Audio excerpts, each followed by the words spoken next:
Today's guest is a real privilege to have on the show. An RPG designer, community advocate, and writer of perhaps the most intellectually substantial RPG blog today. This RPG scholar finds an interest in design fundamentals, understanding how the thousands of minute decisions which make up RPGs interact to produce different emotional and aesthetic experiences. Please welcome the creator of the OI series, Sraëka Lillian, aboard the Electric Airship podcast. Hey, how you doing today? I'm okay. I'm really nervous, but it's springtime and the trees all have leaves on them, and this as I grow into my 30s, apparently nothing makes me happier than seeing trees with leaves on them. So Oh, me too. What a beautiful time of year. it's so great, especially because I used to live out in Ontario, and before that, I was in Montreal. So it was like 9 months of winter every year, and now I'm back on the Mhm. West Coast where like you actually have springtime and trees with leaves and flowers on them. I'm just it's my new thing is being it's like a little over emotional at the springtime. So Right. we've picked the right time of year for me to make a camera appearance. It's about as good as I get. All right, sweet. Well, glad to hear it. Gosh, what a beautiful time of year. I've just been trying to take some time to get out into nature, enjoy the sunshine, just enjoy the greenery, and Absolutely. yeah, it's awesome. But a lot of us RPG developers, we end up spending a lot of time indoors. Uh, and I mean, I know I've been guilty of burning the midnight oil on RPG Maker MV. But you're an RPG Maker 2000 person. Some would say it's your jam. What keeps you coming back to it? A lot of things. Number one is like it brings me joy just in and of itself. I started using Yeah. RPG Maker 2000 in like grade 6 in 2003. And I mean, when you stumble into that as a kid who plays a lot of RPGs, it feels like it's a lot of power, it's a lot of wonder all at once, right?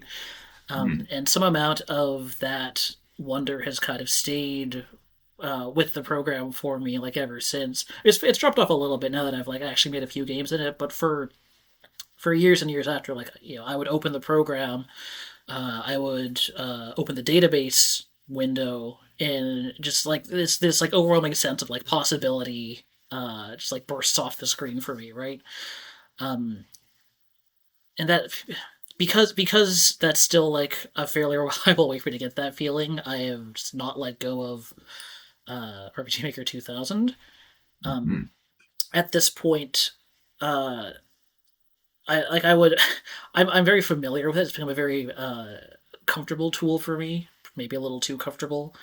Um, but like a lot of the things that I want to make because they're fairly simple, I the fastest way to get them into being is to slap them together in Arctic 2000, right? I can do the things I want to do pretty efficiently. That's when Right I've, on. I've Right learned on. all of the program, not all the, I've learned a lot of the program's intricacies and gotten used to its faults. And then because a lot of my RPG making interests are like pretty stripped down in terms of the mechanics involved, the pretty basic and rigid RPG Maker 2000 default battle system mostly does it for me. I dig it. So it's an old friend for you. It's something that you've become very familiar with it. You know all the weird quirks about probably how damage is calculated and all this stuff. And now you're just kind of like you're riffing. It's a nice. It delivers lots of possibilities, as you say. That's great. No, absolutely. Um, yeah. Yeah. So what about the RTP, right? It's a classic. Some would say it's the best RTP out of all the RPG makers, right? So, Yeah. do you have a favorite like asset from RPG Maker 2000? I got a couple. There's a blue haired you know the Oh yeah, RTP yourself. So there's Yeah. there's like a blue-haired, slightly wizardly looking character with like a black robe among Uh-huh. the playable characters, who's a real classic for me. Oh yeah. Um, there's the fat pig monster slash character slash face set. Oh, there's something so ominous about that one. He's got like red eyes, which I think are really intense.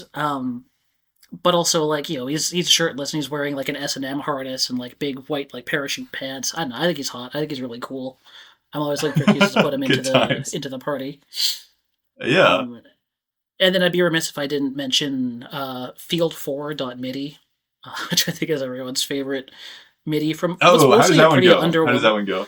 Like da da da da da da da da da da da da da da Oh da. yeah. You know what? Oh yeah. Does that help? Yeah. Yeah.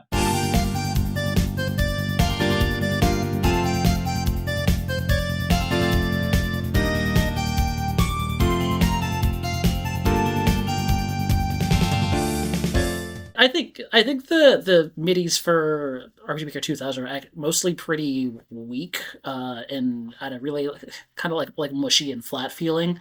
That one has like more Really? personality than the rest of. I don't like most. I never cared for Wow. them. I love the graphics. I think the RPG Maker 2000 RTP graphics are absolutely the best in this in the RPG Maker universe. But I don't Yeah. think the music holds up that well. Yeah. There's a good Dragon Quest vibe to it. Um. Yeah. Yeah, I don't know. I'm not. Maybe that's the thing. Because I'm not the biggest fan of Dragon Quest's music direction in the first place. But I think even Dragon Quest has a bit more character. Right. Right. I mean, mostly the character sprites and stuff. Um. Mm. Yeah. But yeah, yeah, I dig it. Gosh, I don't know if I'd be able to name the the music track that I like the most, but there are some like, oh, this is a boss battle tracks that just go so hard for me. In 2000. Yeah, Interesting. Yeah, the 2000 none of the battle themes work for me. None of it's a lot of stickers for me, honestly. huh. But Well, I dig it. particular For tastes. me, nothing beats MIDI. I kind of wish they brought that back for the later engines. Yeah, I still feel like there's a lot of MIDI stuff I want to do. Like I started using RPG Maker in the era where it was very normal to fill your game with just like MIDI recreations of popular RPG songs, right? I Of feel like pop people songs. popular RPG songs. Just Oh, okay, Final I hear you. Fantasy, just like fill a game with like Final Fantasy VI music, right?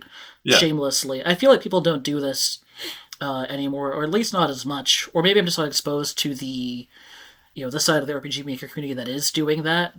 But like, Yeah, there are a few if like old timers still doing that type of thing, but I don't know. It's hard because if you use those copyrighted assets, you're kind of like limiting the channels you can put your game on. yeah, that's the thing that feels different now is I mean back in the day that hardly mattered, right? You could just I don't think people were I mean there was no um not the same kind of like commercialization, not the same kind of like YouTube and Twitch stuff where they've got I don't know if stuff gets copyright struck on Twitch for having like game music in it. That would be kind of weird, I guess. Yeah, I think it's only if you record something and like keep the VOD up. Um, but if just like broadcasting on Twitch, it's fine. I've never gotten a copyright strike. Interesting. So maybe you can get away with it there. Um, but you run into risk if you start like trying to sell your game, which is more of a thing these days than it was, on forums in the 2000s, right? And so I feel like that's a big factor. Right. Um, but for me, who is not really selling any of my work and mostly distributing my stuff among my friends, I can put all the Final Fantasy VI committees in myself that I want. Yeah. in theory, right? And so one day I will. Yeah. Gosh, there's that the Vextro Worm game. Gosh, what's it called?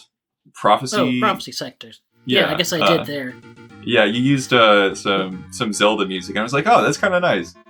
Yeah, I did just use like the Zelda 1 overworld theme for that, which was a bit of a joke. But no, that's a good point. I forgot I even did that. But I was in that one trying to. So okay, so also in the tunnels of Vextro, yeah, the first game Worms Will Eat. Narf filled their game with a lot of music from other games. They come from such like diverse sources, right? I feel like if you are making if you're making a ROM hack, and I think ROM hacks where you get actually a lot of pulling in music from other games. Like, I feel like that's really big in the like Mario World ROM hacks and Mega Man ROM hacks. Lots of like video game music reuse, right? Makes sense. It's uh it's in the culture to pull in pretty obscure sources. Seems to be. I actually don't play a lot of these, but watching secondhand, it's a lot of deep cuts, right, in the music selection. And Narf was bringing some pretty deep cuts too. Narf has a connection to Mega Man ROM hack culture, right? So and also is a great appreciator of game music and composer. Right, Narf of was game a music. composer for at least one of your projects, right? Yeah, I reused some of Narf's music for Adam OI. Yeah. Yeah, Good times. they do really excellent stuff. And so they were pulling in all of their deep cuts for Worms Will Eat, right? So I'm like, okay, well, I want to use video game MIDIs for prophecy sectors, but I can't just use my 3 or 4 favorite games, right? I gotta at least try and branch out a little bit and find some stuff that I that's going to satisfy the aesthetic of deep cuts, even if they're not necessarily the deepest cuts. Because I don't have the same enthusiasm for exploring like obscure game soundtracks that some people have, right? Right. So I was just scrolling through vgmusic.net or videomusic.net, just like clicking on random stuff trying to see like what sounds like it's going to sound like it'll be an okay like cave theme, right? And so I wound up, for instance, with I think a song from Clock Tower on the Super Famicom for for like the first cave dungeon. And I haven't played that or listened to the soundtrack or really know much about it, except that the protagonist was modeled after Jennifer Connelly in Phenomena, which is a movie that makes me laugh and smile to remember it. Wow, I had no idea. That's cool. But that's still a little different than like using all your favorite songs because they make you happy, right? This was me trying to do I don't know, something like step outside of my comfort zone a little bit and accomplish something more specific. Whereas like part of my inner 13-year-old would be really happy if I could just fill a game with like Too Many Lufia and Baten Kaido songs. Yeah. Okay. Right. Cool. Well, I mean, I dig it. Yeah. So you were looking around, and I guess the idea is showing an awareness of video game history, showing awareness of this, these homages that people pay to the games that they enjoy, to games from history, and I think that's really cool. That's something that's important to me, even if I can't do it as well as some can in terms of music selection. Like I guess I'm susceptible to whatever pressure or insecurity it is that says like show off how much you know about video games, right? I certainly myself I feel a compulsion to like draw from more obscure sources when I can, partly because I like those sources in and of themselves. There are a lot of games off the beaten path that resonate deeply with me. Um, but also like I feel like there's like how do I explain it, like an aesthetic thing, or like I don't know, in some sense I feel like it makes you look cool in certain circles to be engaged with more obscure stuff, right? That's different from the stuff that everyone else is, right? Which I don't think is like I don't think it necessarily does make you cool, but like there is that Mhm. perception, right? I'm I've I'm susceptible to stuff like that a little bit. Yeah, word. Um, Yeah, word. there's a certain charm to these old games. I think when I see a developer who's engaged with these more obscure titles, um, I say, okay, this person's on the right track because they aren't just drawing from the zeitgeist; they're drawing from the history of an artistic medium. Um, and so that's what initially clued me into you. Not your games, but you engaging with this stuff, and then later on, I checked out your games and I was like, holy cow, this person really does understand what makes up these things. You're playing not only for play but for study, and I think that's really cool. Uh, yeah, Thank you. I appreciate that a lot. yeah. I don't always know if it all hangs together, right? I would like to think that the things I'm saying, both when I'm like mouthing off on social media or when I'm trying to compile my ideas in a more organized manner on my blog, I'd like to think that this all lines up with the things I'm actually doing um, in my games, but sometimes like it feels like there's a gulf between them. Oh yeah. Well, Yeah. I mean, naturally, right? Like I can learn all about, the theory of how to make the perfect painting, but that doesn't mean the next day I'm going to turn around and make the Mona Lisa, right? Sometimes it takes 10 years for those, lessons to really sink into somebody's hands, right? So, but you think very deeply about Yeah, these it's true. things. Uh, Well, I try to. I certainly think about them a lot. yeah, I dig it. Well, would you ever switch engines or is it RPG Maker forever? So I've been learning Godot the past, I don't know, 6 or 9 months, just chipping away at it. You know, as much as I love RPG Maker 2000, I am reaching a point where some of its limitations are starting to bug me. Even though like I have pretty simple systemic needs, there are some things that I think of as being pretty basic Mhm. that it can't do and that there aren't good substitutes for. What's I the don't big like thing, like the big roadblock for you these days? probably the thing that comes up most often for me is you can't like programmatically determine enemy party composition in RPG Maker 2000. Hmm. You have to, or there are ways of doing it, but they're time consuming and all have various flaws. Generally speaking, when you want to define like what enemies show up in an encounter, you have to like hand pick each possible combination. Right.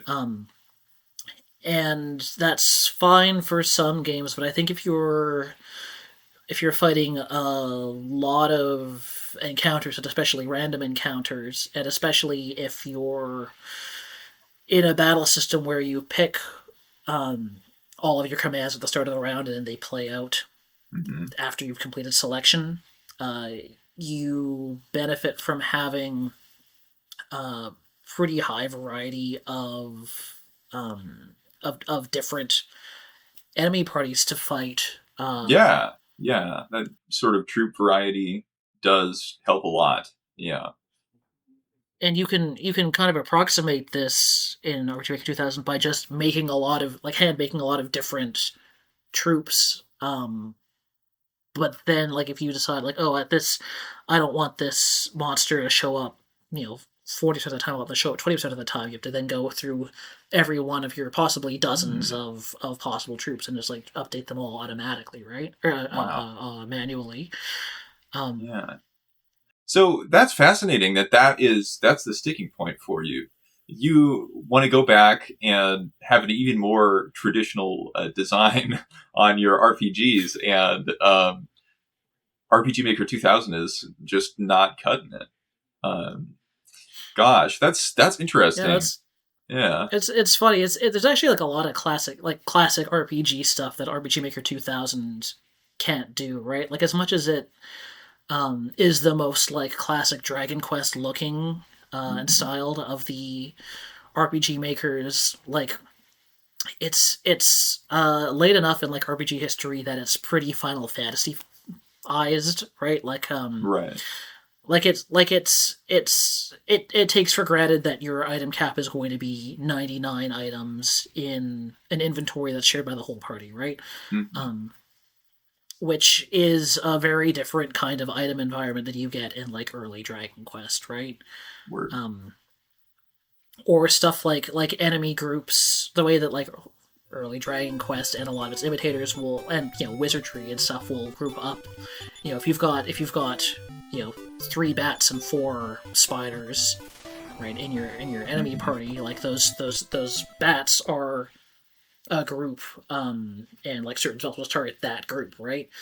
That kind of thing, I think, is extremely useful in skill design, having that kind of middle degree of power between single target and targeting the whole group. Right. And there's just like no support for that. So targeting the whole group as in the whole troop, or just the group of bats?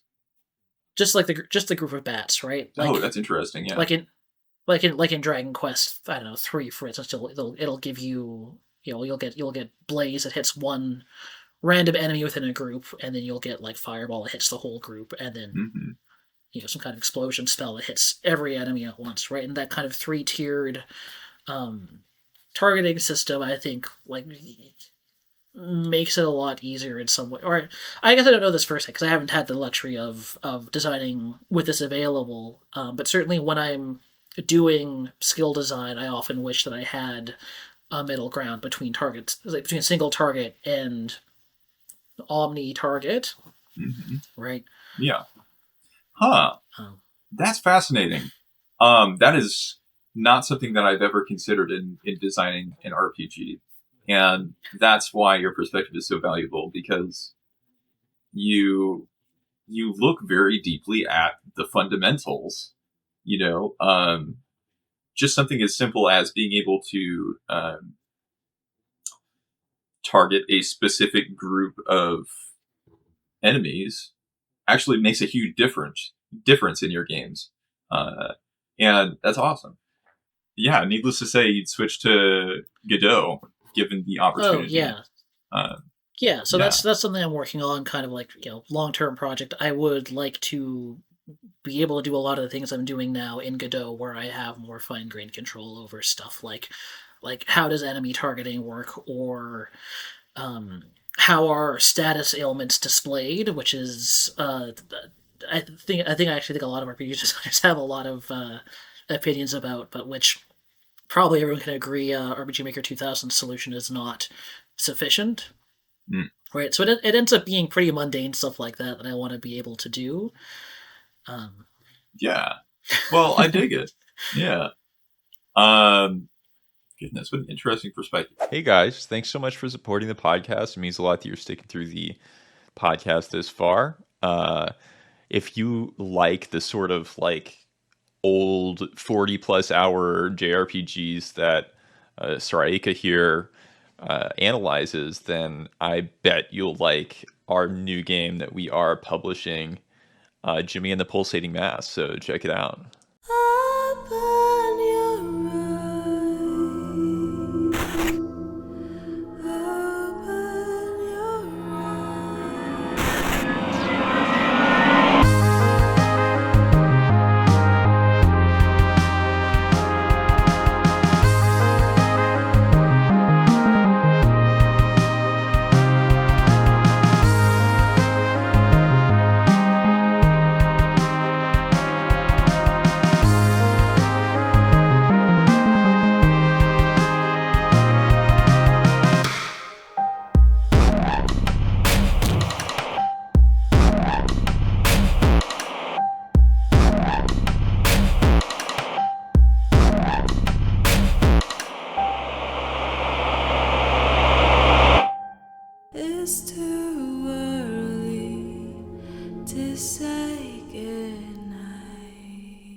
Thanks so much for watching. Back to the show. So, obviously, you make a hobby out of studying really old games.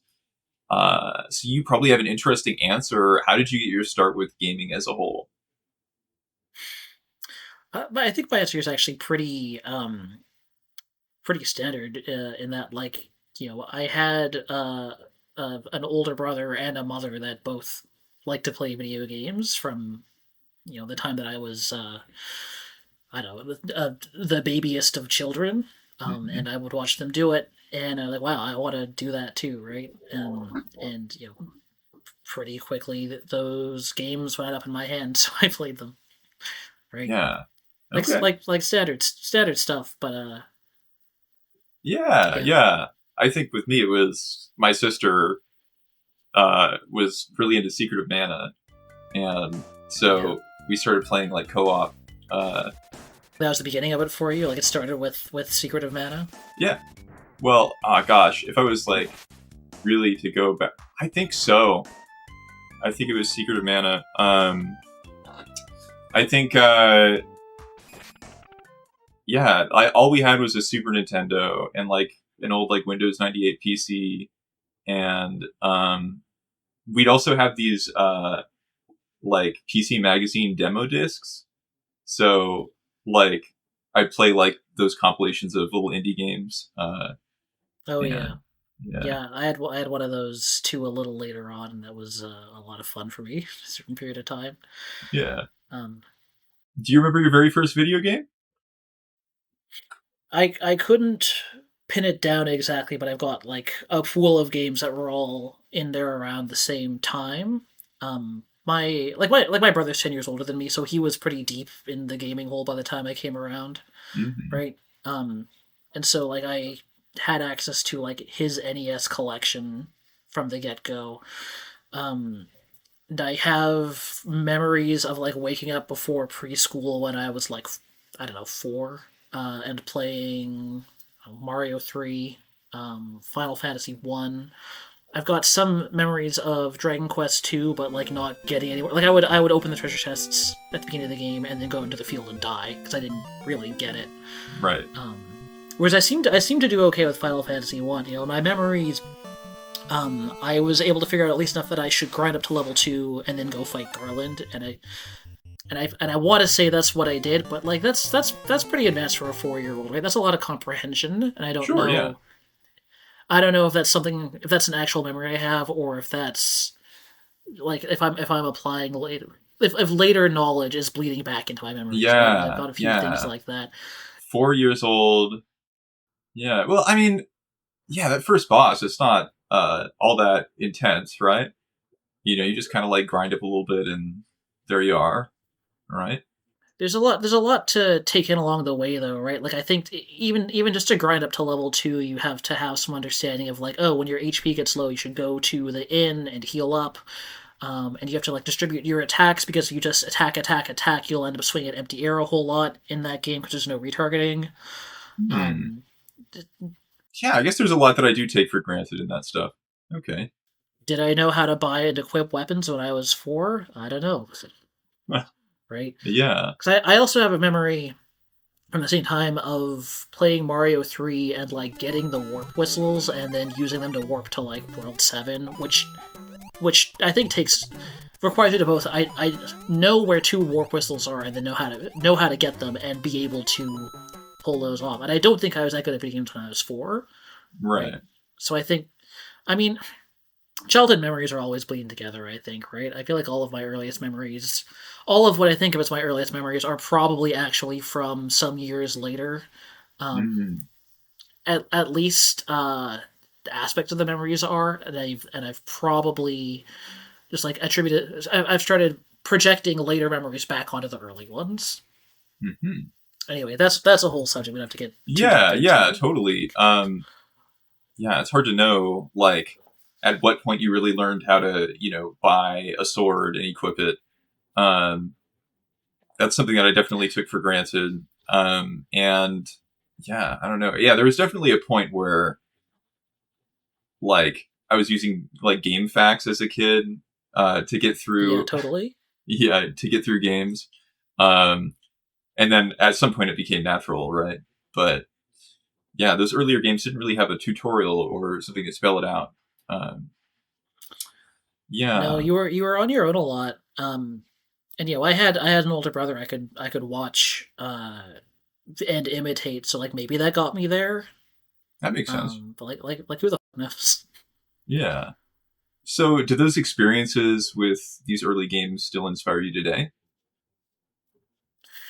So those early ones probably not that much, except in the kind of trivial way that like, oh, those are the games that got me into playing video games, and I still play video games. But like, I'm not reflecting back on like my early childhood experiences that much when I design my games, except maybe in the sense that like there's some faint nostalgia associated with it, right?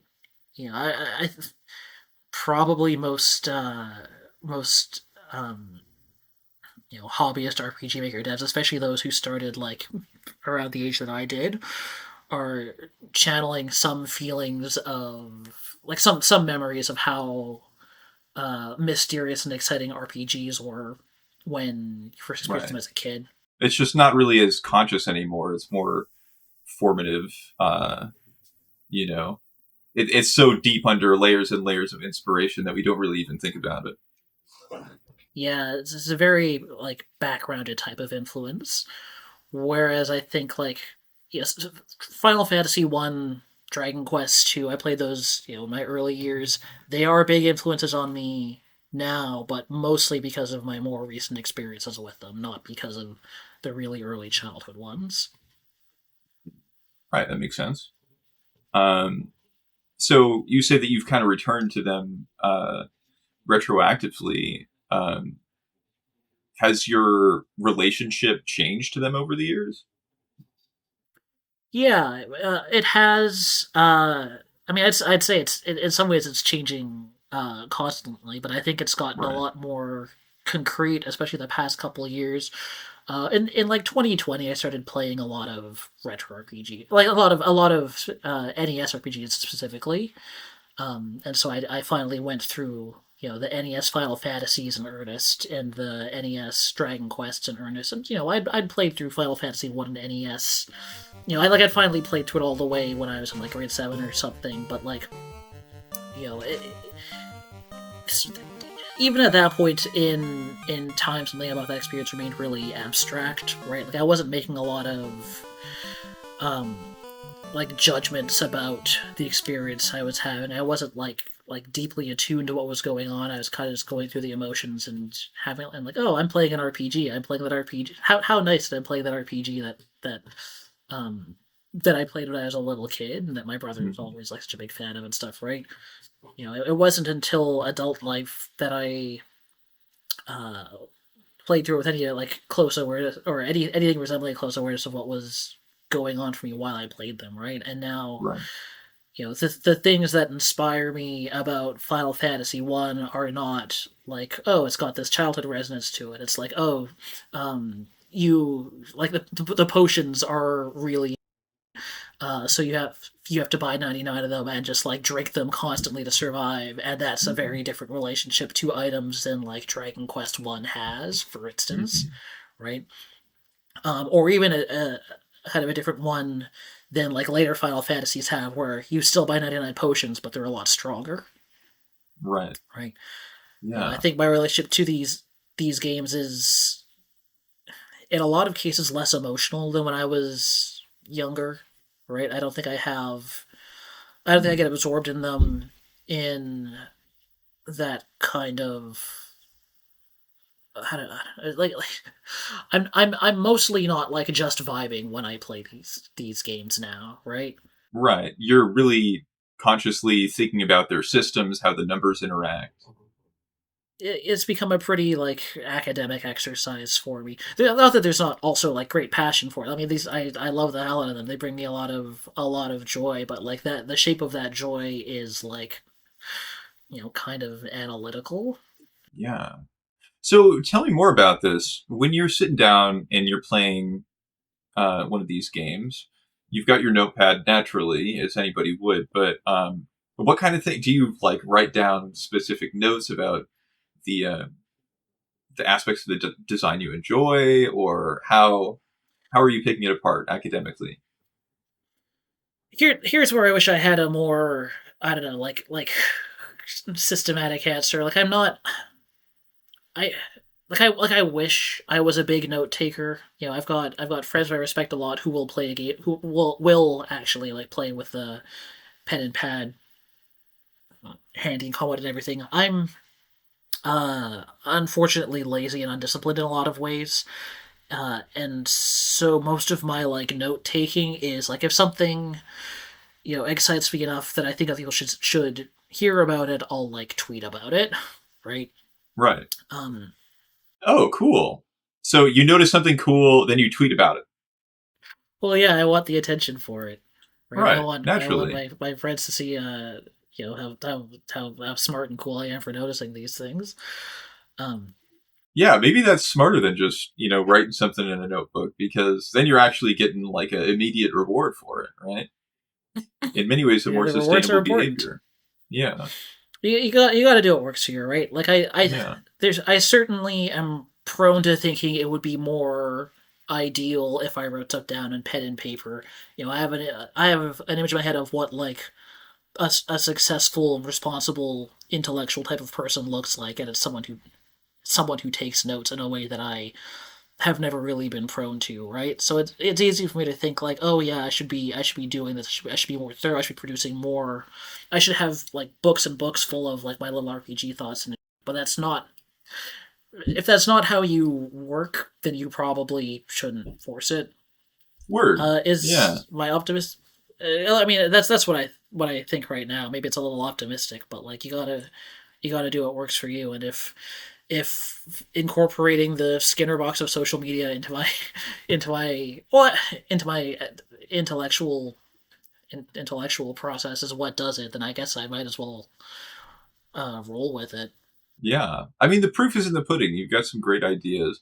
You clearly think in a unique way about these things. I think the people who really sit down and write um, empirical journal articles about games are kind of few and far between, and, you know, in the end, games are art, right? Sure, you can sit down and you can count every instance of something that's said in Final Fantasy VI, right? Um, and there's some value to that, but there's also some value in just that phenomenological experience, So I dig it. Yeah, ain't nothing wrong with where you're coming from. I Um, appreciate it. yeah. Is there a game from your early years that you actually appreciate more now, like specifically? Yeah,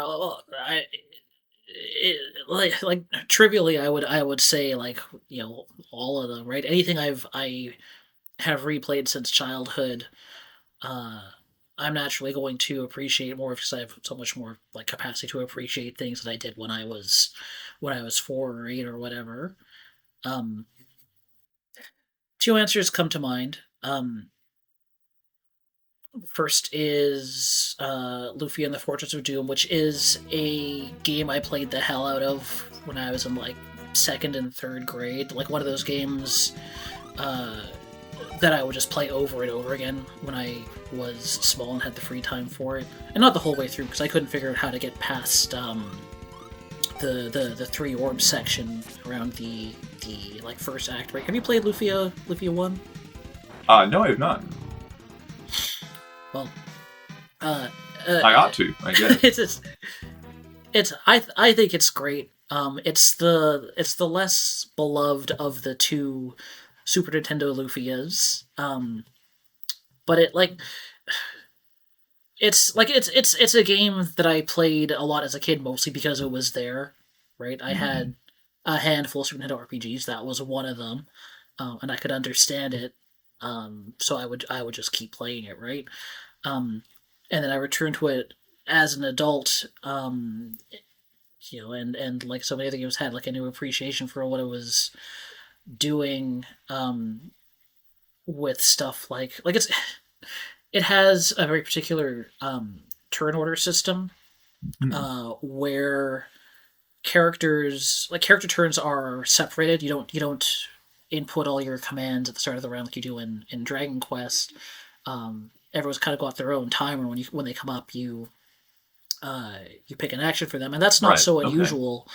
What ends up making it unusual is that there's a delay after, even for regular attacks, for between when you input the attack and when it completes, like you would have in Dragon Quest, but they're all kind of staggered, right?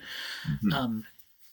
And layered on top of this, you have Dragon Quest. I think it's very Dragon Quest 2 inspired in a lot of ways. You have Dragon Quest style like enemy groups and randomized targeting within those groups.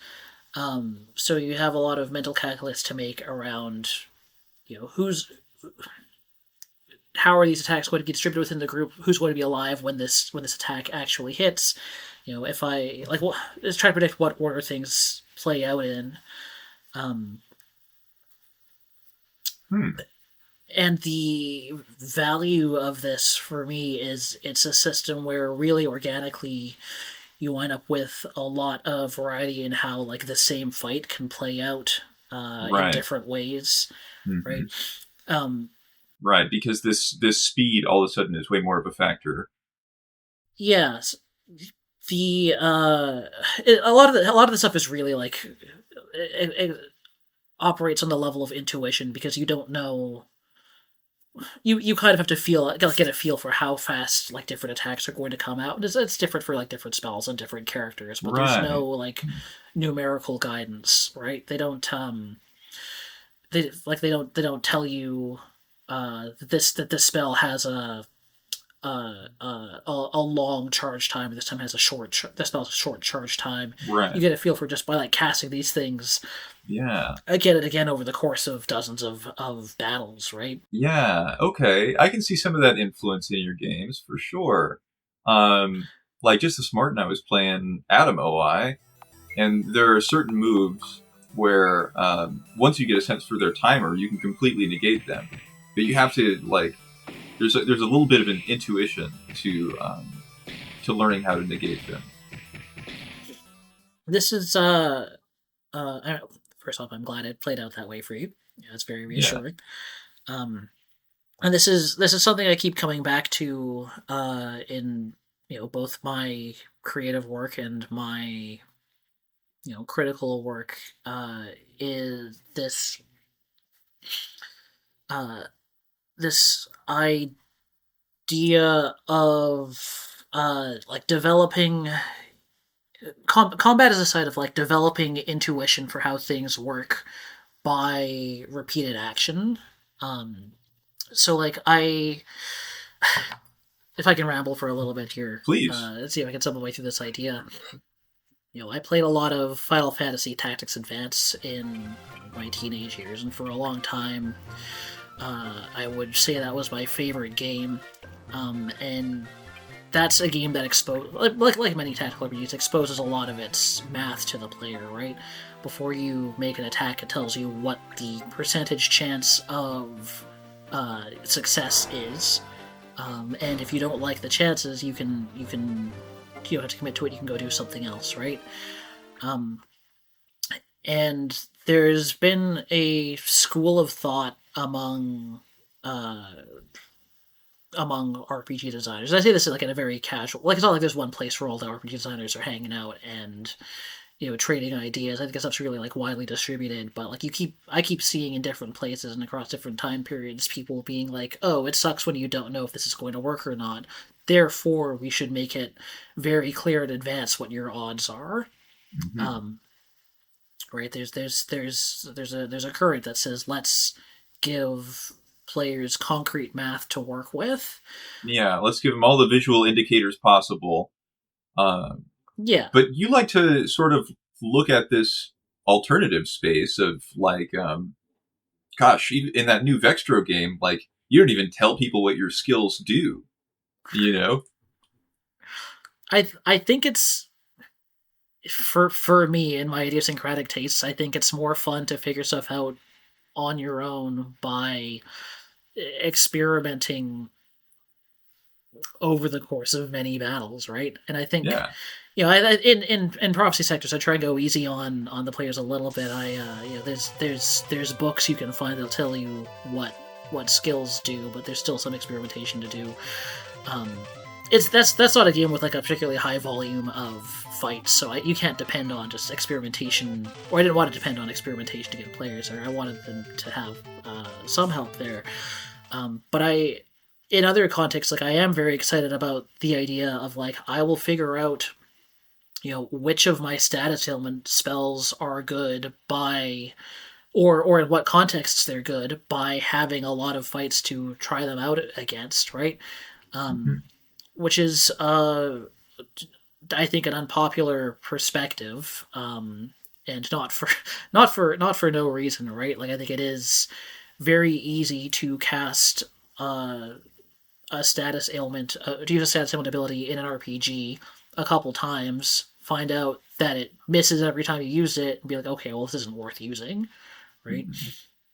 And I think that's something anyone who wants to have status ailments in a game has to find some solution for, right? How do you trust, or how do you get a player base that's distrustful of status ailments in particular, and like uncertainty about effectiveness in general, to like engage with these tools that have uncertain utility, right? Yeah. Um, That's a very interesting idea. I don't necessarily want to just throw players in the deep end and say like figure it out, just keep using it till you get there. Um, but there is something like that works for me when you can get that experience to work, um, of developing your own internal understanding of like how do all of these tools function and what is their specific utility, right? I Right. think a lot of the experience of growth and mastery, and satisfaction, particularly in old games that don't like to give you as much information about how things work, is coming to that understanding for yourself of like what are the good tools here. Um, I think a lot of newer games can, in the act of giving you lots of information, they limit the potential. Well, I'm second guessing that. They at least change what the potential looks like for player investigation and subjective understanding in that Yeah. in that equation, right? Yeah. So thus you end up with all these new RPGs where it's just so clear the ideal thing for you to do every single turn. It's like a no-brainer. In the worst case scenario, yeah, right. That's Yeah. that's the thing to be afraid of, and I think even what I don't want to I want to be careful about how I pose this critique, because that's kind of an extreme version of it, and I think the more Right. common case, the issue is a bit subtler, and it's like so many design choices, it's a trade-off, and I don't want to be like, oh well, this doesn't work, when it's, it is working. It's just maybe losing something I like about it in the process. I Right. I well, I'll find my way to that thought eventually. Hmm. Yeah. Um, I do like the idea of, um, status effects being more relevant in RPGs. It's something that, I think a lot of developers would prefer not to think about. But like something as simple as designing your game around letting the bosses be susceptible to poison, right? Like that can add a lot. It's that sort of moment of realizing, oh, you know, this boss, if I use bleed because of the way that bleed is calculated, um, you know, it totally takes care of the fight for me. That's a really satisfying epiphany. No, totally. People always, in my experience, react really positively to the freedom to actually use these tools on bosses where it seems like they'll be most effective, right? I recognize the challenges of doing that, especially since so many status ailments just can traditionally they function to just completely incapacitate the target. So I'm not saying it's easy, but when you can find ways to do it, I think players really respond to it and they feel a lot more connected to their tool set, develop a lot of faith in them, right? Absolutely. Yeah. So maybe less status effects that are like, this enemy doesn't work for 5 turns, and more that are like, you maybe disable it in a certain way for 1 turn, like in Atom OI. Yeah, I think you have to be really careful about like stuns and sleeps, especially ones that go on for a long time. And I think most developers recognize this and are pretty cautious about them. That said, like the more opportunities you can identify to be generous with this stuff, the better. I think.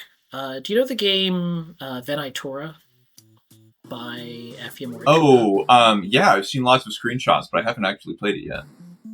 Screenshots are good. It's a really pretty game. Yeah. It's also a really massive one. I played it to completion, but I feel like I only experienced a small slice of the total potential there. But one of the things included in my slice of it is I had a character whose class is like dog. It's some kind of dog class, and either right at the beginning, like very close to, I don't remember what they started with, but like very close to from to the start of the game, you get an ability that's full party stun for like 3 MP, right? So you can use it basically every battle. That's and wild. Trivialize fight. It is wild. How do they balance that?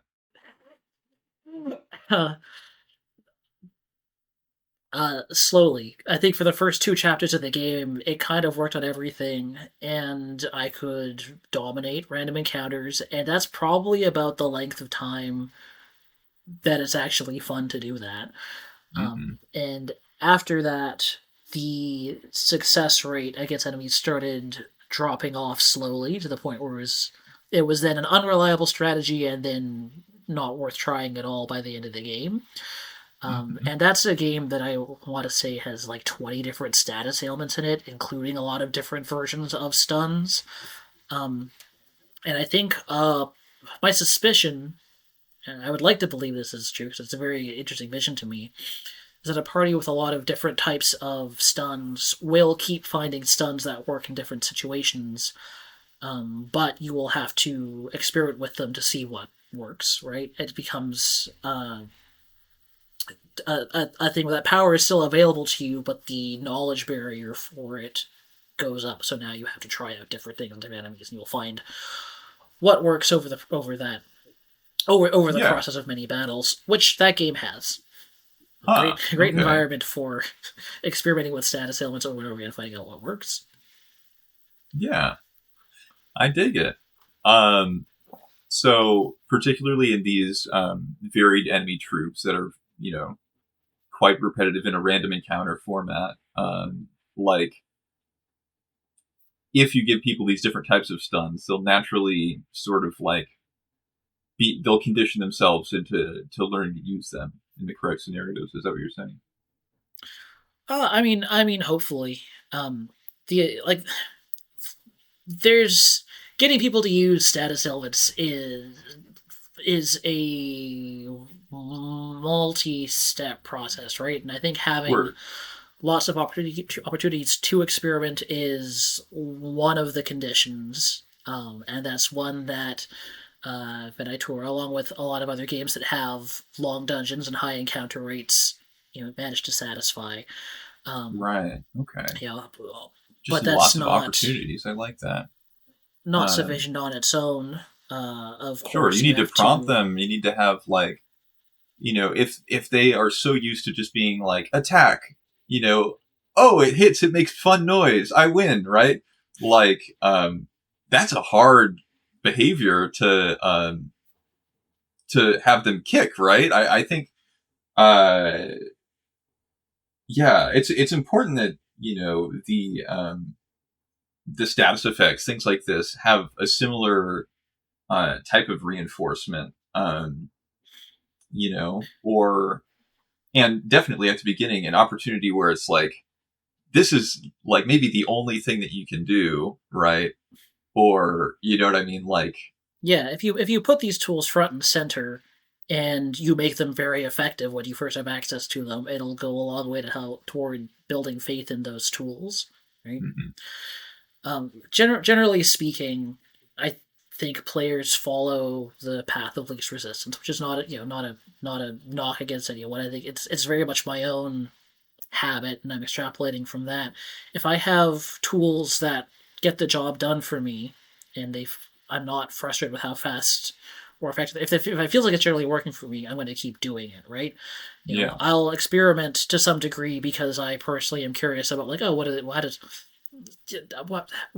does this game's like poison look like? They gave me this multi blind spell. How's that going to treat me? I like knowing these things, but like I'm I'm often pretty satisfied just to stick with what works for me strategically and to get the most out of it, right? And I think a lot Yeah. of players are Yeah. the same way. If you've got powerful tools and those tools solve your problems, I'm going to keep using those tools, right?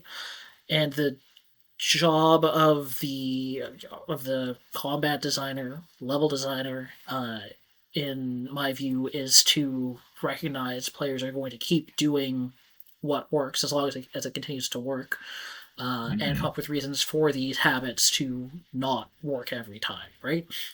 Yeah. Um, this is Yeah. uh, this is a reason I keep coming back to the Super Nintendo RPG Paladin's Quest, which is something I really like with elemental resistance, where most enemies, by mid game, there's basically three functional attack elements you have offense spells for, right?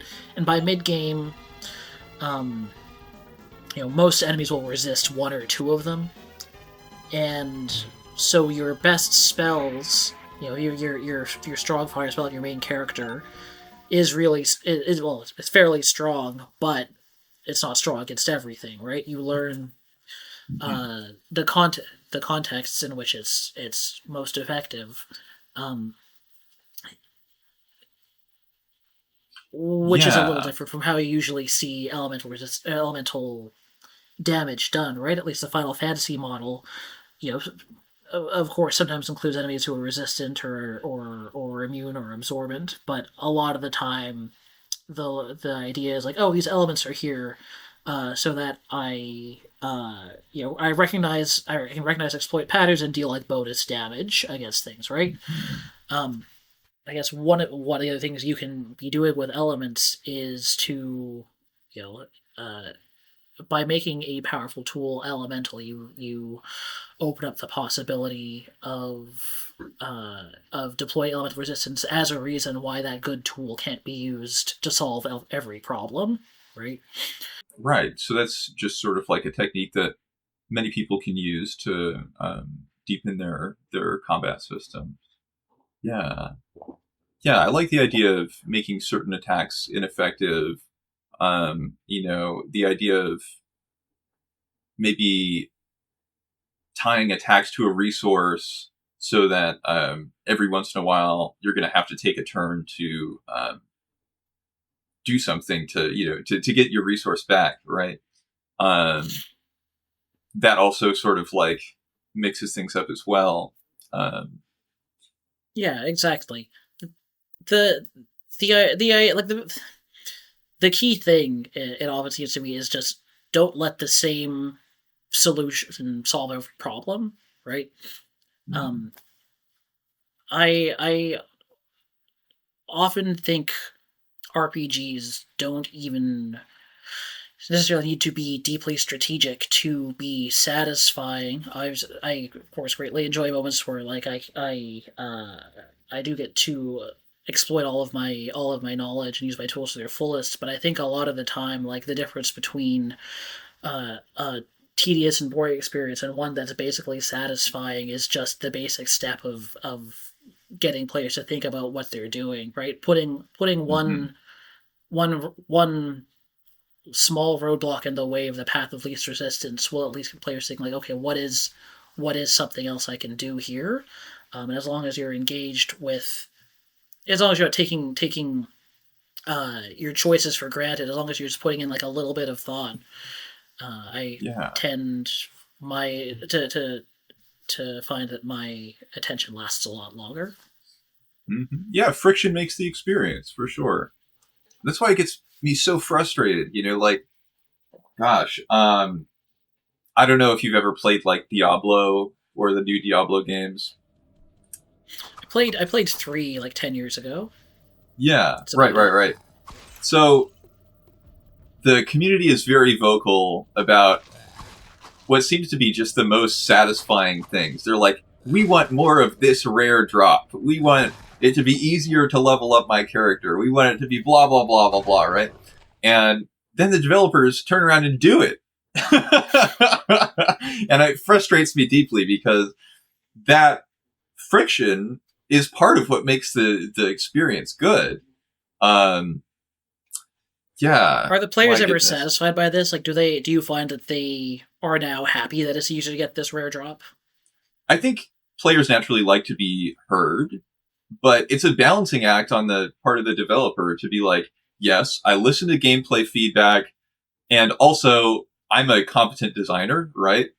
So I think they're constantly in that sort of flux.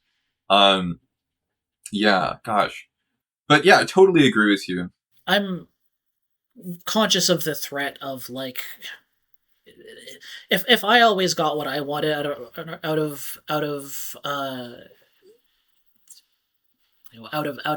a comment, if I always had my like immediate wishes granted and my like tensions resolved, like I know it wouldn't result in me having a more satisfying experience. Um, Right. right when power is dangled in front of me, I can find that sometimes when I grab it, it ends up just taking the fun out of things. Right, Mhm. not saying that from a place of like great love for challenge, because I'm not as I don't love hard for hard's sake as much as some people do. Yeah, we've talked about like Atom OI and the combat choices there indirectly a little bit, but uh, let's dive deeper into that. So the OI series, especially Cataphract OI, is noted for its unique RPG combat choices. So how do you approach the design and balance of an experimental mechanic like the Fray? So the design of it was mostly me chasing like an old mechanical bugbear. Like I've been playing with the idea of RPG design since I was a teenager, but only actually like seeing games to completion the past few years, right? So I got this backlog of like things I was really excited about that I didn't get to do anything with. Um, and one was the idea of like defensive play was really new and exciting to me for a while, right? Kind of in the middle 2000s before, like I think the idea of tanking has really popped off since Mm-hmm. in like the last 20-25 years. In your classic like 90s era, there wasn't a lot of like dedicated tank characters, right? You had a Final Fantasy cover command, but that would usually be about it, right? The idea of like managing aggro as an active thing you do in battle is kind of, I think of as being an Mm-hmm. MMO concept that came into prominence in like the 2000s, right? So That I was makes excited sense. for a while, but like, oh, RPG combat's like also aggressive. It's all spamming Ultima and X fight with two swords equipped. What if there was more like stuff you could do to defend in combat, and you had to focus more on like so like very basic like I'm not I'm like 20 years late to that party, but like I still wanted to do my own. I still wanted to play it my own way, right? Um, and RPG Maker 2000 doesn't have native support for a cover command or really anything of the sort. So I was like, okay, well, what can I do to approximate that in some silly way?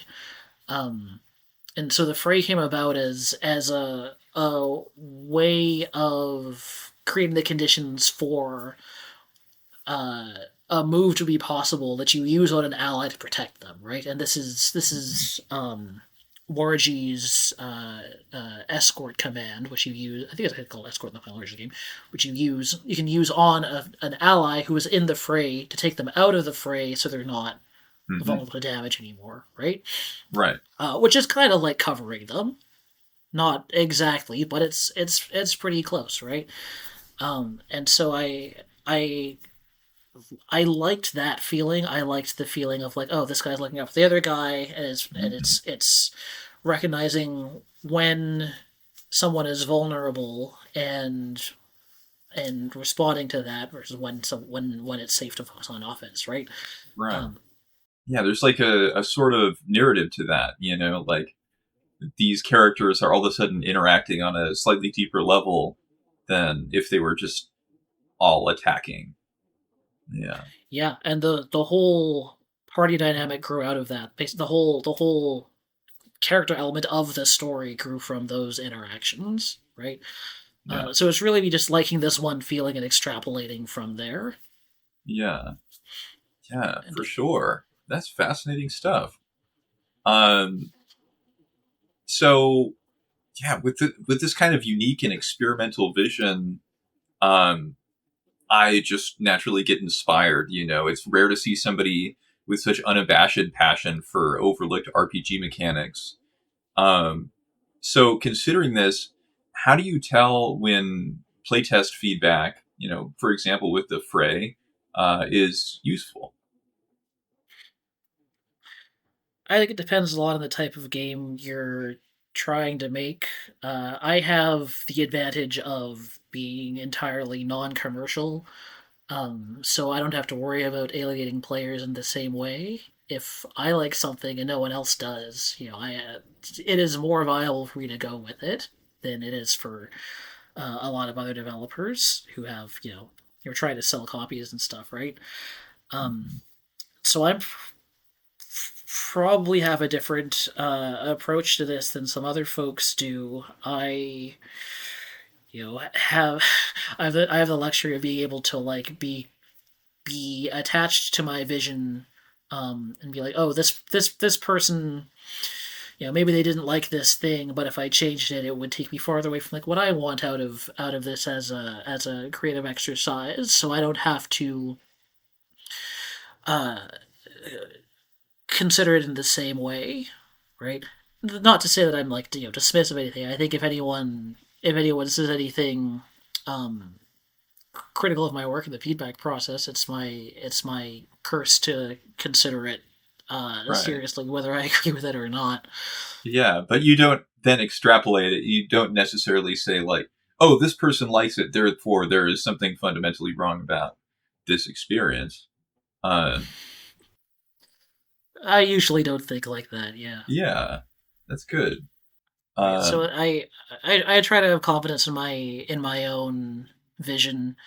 As I say that, it sounds kind of selfish and frivolous, but like I'm making these games for myself first and foremost. I want to make sure that they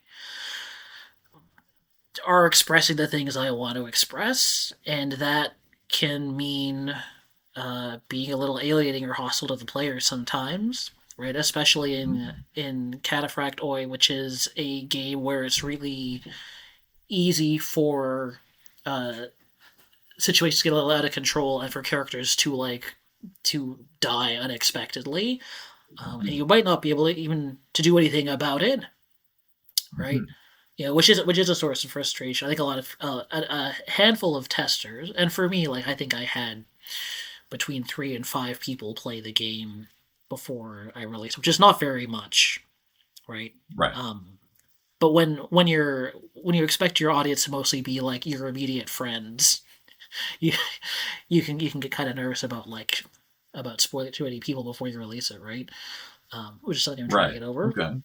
But of that sample, I think at least two people expressed frustration with the fact that, like, in the same turn, Gruntum, who is your squishy uh, priest mage character, got pulled into the fray, which renders them vulnerable, and attacked, which usually kills them in one hit, and there was no chance to respond to it. And there are, in my mind, there are ways of being proactive to prevent that, but when it happens to you as a player, especially when you're still learning the environment, it can kind of feel like, oh, does something unfair happened that I had no power over? It is quite punishing. Because at that point, the game is over. Absolutely. Yeah. That's part of the vibe, though. Yeah. Right. And so I didn't Word. want to. I didn't want to prevent that, but I did put a certain amount of work into minimizing the chance of that happening, which is pretty low. I think when I did the math, it's lower than 2% per round, but those can add up over the course of a lot of rounds, right? Right. Yeah. Yeah. There's always that sort of threat. That's interesting. So, goodness, is there something that maybe you would change retrospectively about the design of Cataphract? Actually, there's a number of things. Probably the biggest one. Should I explain Cataphract OI a little bit for listeners? Oh, sure. Yeah, please fill us in. Yeah. So Cataphract OI or Cataphract OI, short, 1 hour 90-minute dungeon crawling experience with the gimmick that everything is timed. You have like 4.5 in-game hours to make it to the end of the dungeon and beat the boss, and time passes whenever you complete a round in combat or move between rooms, or you have healing items you can use outside of battle, and those cost time to use. And so the game is all about managing how much time you have to get to the end and beat it, right? And one of the one of my favorite jokes in it is when you get to the final boss starts going on their final boss monologue, and this takes up time too, right? They keep talking and it keeps passing time, and you can interrupt them and fight sooner, but if you want to hear the whole thing, you have to wait for them to finish, right? Which decreases the amount of time you have to fight the battle. Which I was, if I'm being honest, really pleased with myself with, but I think I actually flubbed it by only making it 3 minutes long instead of 3 in-game minutes long instead of half an hour or an hour, right? I think ideally Concord should have just gone on and on and on, and if you wanted to hear the whole thing, you have to plan your route well and get there really early. Right.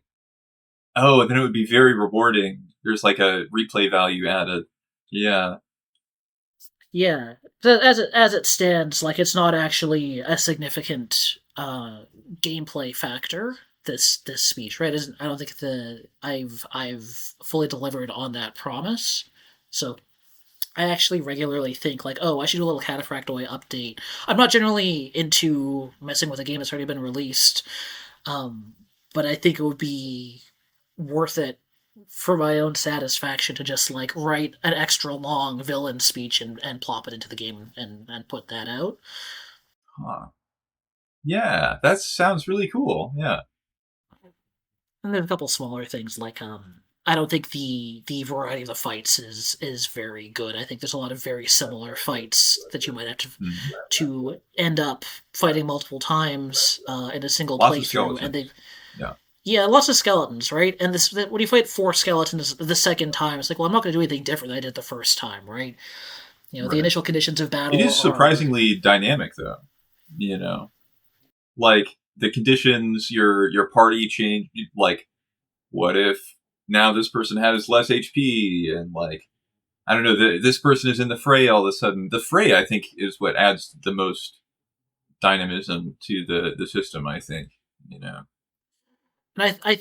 I'm glad it played out that way for you. I think I get nervous about that because a lot of that dynamism doesn't come into play until like the second round of combat because no one's in the fray at the beginning, right? Right, Um, right. but you're right about like going in with half HP on someone can change how you conduct battle pretty considerably, right? Right. And these things get lost in testing because like when I play, like I know how much time I have, so I know when I can afford to heal up all the way, right? So I'm more Hmm. likely than the average player to enter into a repeat battle in good enough health that I can just uh, approach it the same way I always do, right? Right. Um, Hmm. so this is another reason why I think I actually need to have ideally a lot more playtesting than I do now. Right. That makes sense. So, Cataphract OI has some very poignant theming. It stands out among your work by its narrative strength. Was there any specific inspiration for your emphasis on cycles? A couple things. So one of the tensions I was working out there is frustration with how games incorporate failure into the narrative, right? I feel like Mhm. the implication in a lot of RPGs is if you die, you game over, right? If you, when you die, that ends up becoming non-canonical, right? Uh, Mhm. the canonical version of events is the one where you win every battle the first time, right? Mhm. And I'm like, well, that doesn't. I don't know if that's very believable to me, right? How many stories do Yeah. you have in the real world of anyone succeeding at everything they tried, right?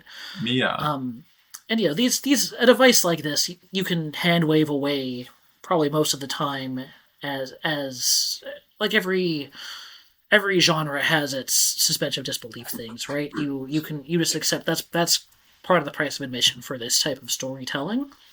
But the more it happens, the more you're like, hey, this is kind of weird. Like, do we have to accept this, or like, what else can we do, right? Um, and there are at this point a lot of games that make your failures diegetic. So I'm not, under the illusion of doing anything particularly original here. Uh, Yeah, sure. Like Dark Souls does it, you know? Yeah.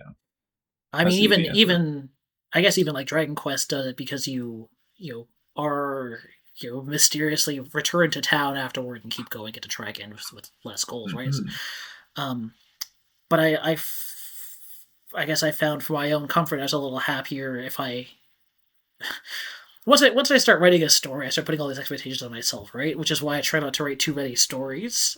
In this Right. case, I think I fell into the trap. It was like, oh well, now that I have to account for failure somehow, um, I'm going to throw Right. in kind of my favorite lazy device. Is it's all part of an eternal cycle, right? Oh, lazy device. You're not giving yourself enough credit. That's just, I really like that. It's so much better than just a game over screen. There's nothing worse than just like, you died, and it goes right back to the title screen. That's ridiculous. So, gosh, I really like it. I like it too, and I appreciate that. I don't mean to sell myself short, but I think for me it was kind of like the solution that's within reach because it was the result of me wanting to have a solution to this problem, but not wanting to spend a lot of time on the solution. Yeah, So I kind of went for it, right? good. The other inspiration for cycle stuff is rooted in my own it's a little, kind of a long answer, but I'll try and give you the quick version of it. Um, my own frustration with like impermanence and the world being like a lot bigger than you can deeply experience in like one lifetime, right? So Mhm. if you'll remember, like Concourse's villain speech at the end has a lot to do with like there's all this like complexity to existence. Um, if you let it all just end uh, completely at the end of time, then it feels like this tragic waste because there's so much to be appreciated, and only by experiencing eternity again and again and again is anything resembling a proper appreciation of everything even Yeah. possible, right? Mhm. Um, and this is actually connected to a lot of my. This is an older feeling that I don't have as much now, but 4 or 5 years ago when I was working on this game, I would look back on old RPGs that people don't talk about as much now and be like, wow, people spent like months or years of their lives trying to bring this world to life in some way. And now it's kind of like no one goes here, right? It's like it's this weird like a ghost town or ruins, right? Mm-hmm. And there's some impulse in me to go to these forgotten places and uh, ex- experience them, as fully as I can, and try to imagine like what would it mean for this place to have been alive, right? Try and I mean, to me, it feels kind of like going to like an abandoned house and try to imagine the lives of people who lived there or something, right? Is there was some sense of life here that is not there now in the same way, Mm-hmm. and that's kind of a sad, mournful thought, and I want to Yeah. express my appreciation for it, right? And so I think that's what Conquer's getting at with the cycles. Yeah. You're that person out there, you know, really appreciating this old art, this these worlds that were created to be lived in, and for you to feel like a badass hero and like go kill the evil king, like you're there for that. That's awesome. It's one of my Um, motivations, at least. yeah, I want to feel that. I want to feel that fully. yeah, yeah. Gosh, video games, just their life in the limelight is so short, right? And there's so much Yeah. artistry, so much personal expression that goes into these things. Um, It kills it kills me. It kills me to think about that. Right? yeah, And anything so big can fade from people's lives so quickly. I yeah, always hope that the I mean the things that I make and the things that my friends make will have some kind of enduring life. Not like not in the like, oh, I hope this endures forever. It influences future generations. I'm not too worried about like legacy stuff, but like there is something precious in every one of these games. I don't want to be lost. yeah, yeah, totally. Right? That's my romantic streak talking. No, no, that's great. Yeah, yeah. There's a part of me in every game that I've worked on for sure. Um, and it kills me that like there are some games that I worked on as a little kid, and they're corrupted. Off on they're gone. Like moving a computer, I just lost the files, and like I do wish that I could see some of my earliest work. Uh, um, All mine is gone now, and it kills me. yeah, my goodness. Well, that's why we gotta work to preserve our medium. Absolutely, back your up. Don't just trust itch.io to have it forever. As many backups as you can all over the place. Word, word. Um, so goodness, goodness, goodness. That's awesome. Like for Cataphract OI, is there a specific moment that you're particularly proud of? Really stands out to you? I am really proud of the villain speech. Um, the way it theoretically plays into the mechanics. Um, I really like the little interaction when you're going down the stairs to the basement, which is kind of the last third of the game.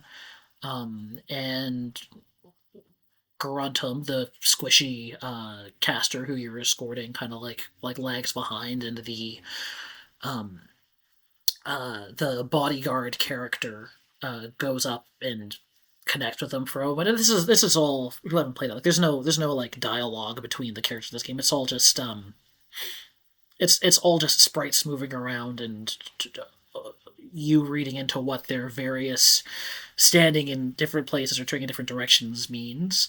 So it's I don't know, it's sparse, but like I felt hopeful that something was coming through there. In particular, since It did. Since Yeah. if you play it the way I play it, like those two have a lot of direct interaction in combat, right? Like those are the two characters who have the most interaction with each other of any shape. That's not true for all players. I know some players didn't use Warji's escort very much and instead relied on the guard formation move that pulls everybody out of the fray at once. Which is fine too, but it probably means that scene doesn't have the same. It doesn't pay off the same build up, you know. Right. At the very least, you know, the other party members, you know, they're all there to support Garuntum, right? So, yeah, it can't help but come across in some way, right? Yeah, it's good stuff. Yeah, that's one thing that I think you're very good at in your broader portfolio is just these sort of unwritten, like nonverbal character communications. There's that other, I forget what it's called. Is it like Death World or something? Yeah, Death World. Yeah. Did you play that? Yeah. Yeah. There's gosh, that whole sort of drawn out intro sequence, and like there's not a dull moment despite there being no dialogue. It just being these 4-directional sprites moving around. It's good stuff. I'm both impressed that you played that because it is, you know, it is an unfinished whip that I posted, but also, you know, reassured that stuff landed for you. You know, I was really interested in that moment in, you know, how much you know, can we communicate just through like putting these characters on a screen and like staging them, right? And I actually had forgotten how long that introductory scene was, but I'm pretty sure that was just after my boyfriend got me to watch some Abbas Kiarostami films, which have really long shots. There's like really long shots where like not a lot necessarily happens, and you just like soak in it. And so I was excited about making people just like sit there and watch things happen very slowly, which is not something that I know that I have the same confidence for right now. It hits so well, and then like, gosh, it's so long, right? And then I don't know. As soon as the battle starts, it's like hell yeah, right? Like, and it like I say it's long, but like that isn't. Don't get me wrong. Like it's not like drawn out. You know, it's not like it doesn't feel forced in any way. It's very artful, and I think it's it shows your range, for sure. Really exciting to hear. I would love to work on more narrative-focused stuff sometime. Especially if I had the chance to collaborate with like a writer who is a bit more excited about the content of the story they're telling, because I like storytelling as like a craft, but I don't necessarily have a lot of stories to tell myself. Right. Yeah. You might be like a narrative designer, but not really a writer. Yeah. I think that's fair to say. Yeah. Thought of making a Final Fantasy tier list on Mastodon. Which, a tiers list. Okay. A tier list, yeah. Yeah. What's top tier for you? Just, 2. Whoa, me too! What the heck? Oh my, No that was one question that I was hoping that I was going to be able to shoehorn in there somehow, is like, what's your opinion on Final Fantasy 2? Because that's like my favorite. I'm so thrilled to hear that. I'm usually the only one. Me too. That's why I got Furion on my wall over there. I don't know if you can see. Oh hell yeah! Oh, yeah, the glare is kind of there, but yeah. Yeah, I think it's great. I think like I get why people don't vibe with it, but it's like every part of it kind of hangs together for me. Yeah. I like long, demanding dungeon crawling, Hmm. right? Um, and the fact that whenever I would finish a dungeon in that game, I would get almost no thanks from the NPCs and immediately be told to go do another 2-hour dungeon. Hmm. Um, only like reinforces the like all the tensions and the exhaustion like of the story for like it all Yeah. fits together for me, right? Yeah, I feel like there's like there's a desolation to the world, right? There's a really rare like darkness. It's not a high fantasy setting, really. Or I guess it is, but just like a very specific dark take on it, right? Uh, Yeah, it feels really heavy, mhm. right? In a way that I think later Final Fantasies have drawn on, but kind of pulled their punches a bit. That one goes full force on the darkness of the story. I feel like there's only like 1 or 2 towns left in the world by the end of the game, right? Like that world gets destroyed. Yeah. Um, and the gameplay itself feels about as hopeless as the story does. Hmm. And I mean, it's a great premise because I think it absorbs all of the critiques you could have about the gameplay itself, right? Hmm. Anytime the game feels miserable to play, well, that's just thematic. Right. I guess so. Yeah. There's like the item leveling system where you level up certain equipment. I think people are pretty harsh on that, right? But yeah, like, or I guess your skills with certain equipment. Um, Hmm. yeah, like I don't know. I didn't really mind it. It feels natural. If you play it as intended, it's like pretty natural. I have a suspicion that where a lot of people go wrong is they feel like they need to understand the system in advance and maybe also to exploit it because the game has such a hard reputation. Hmm. But I played it mostly blind. I mean, I had a vague understanding of how the systems worked, but I didn't look anything up and I didn't know what would be good to invest my effort in. And I mostly didn't like intentionally try to grind, right? I was like, I'm going to Yeah. play this like a normal RPG and see what happens. And everything worked out fine, Yeah. Word. right? And like the result of me engaging with that system curiously is I got a team that closely that was like a record of all the that I tried, whether it worked or not. It was like a reflection of my own curiosity and my own intuitions, my own experiences. Right? It felt Right. really like me shaped. Right? No one else would ever have a team that looked just like that at the end of the game. Right. Nor would I if I played the game again. Right? Yeah. Completely singular in that way. Yeah. That's really cool for sure. The idea that you shaped it with your own strategy, and if you just kind of like stick with it, you don't even have to really grind all that much. I feel like Final Fantasy One was far more grindy. Um, I think I did a little more grinding on Final Fantasy One. I usually try and avoid grinding as much as I can, and I think maybe I completely avoided it in two. mhm. Yeah. Right, or at least like grinding is a bit of a vague word sometimes. Like Right. what exactly counts as grinding, right? I was never just walking back and forth looking for fights to win for experience. And I wasn't in that game just like using the same skills over and over again, kind of artificially to like gain Hmm. skill levels, right? Right. But probably there were moments where I was like, you know what? Let's. I know there's probably nothing over down that path, but let's go check it out anyway, just to make sure I've got like the full view of the whole world, Right. right? You could call that Um, grinding, or you could call that just exploration, right? So, yeah, there's a continuum there, and when people use the word grinding, like you don't always know where on that spectrum they're talking about. mhm. Right, right. That's true. That's true. It's a good thought. Good thought. Anyways, glad we were able to talk about Final Fantasy 2. Yeah, maybe it'll come up again. Yeah, yeah, maybe. I hope so. Good times.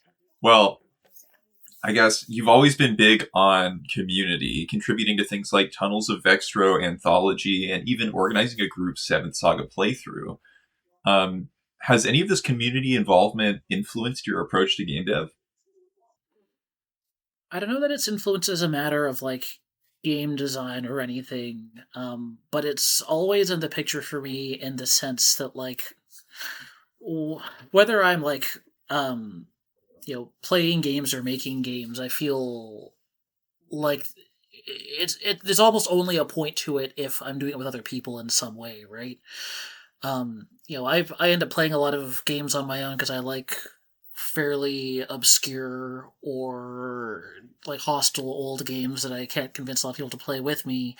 But the times when I can end up being the most memorable and rewarding experiences for me, just because like there's so much that you experience in the course of playing a game, right? Mm-hmm. I think RPGs especially are really rich in like particularities of experience in a way that we don't always realize when we're playing. But there's always so much happening in a fight, in a dungeon, in a story, that a lot of it kind of passes below the threshold of notice for me, right? Mm-hmm. I try and notice as much as I can, but like I'm not even aware of all the things I'm experiencing until someone else points them out a lot of the time, right? Right.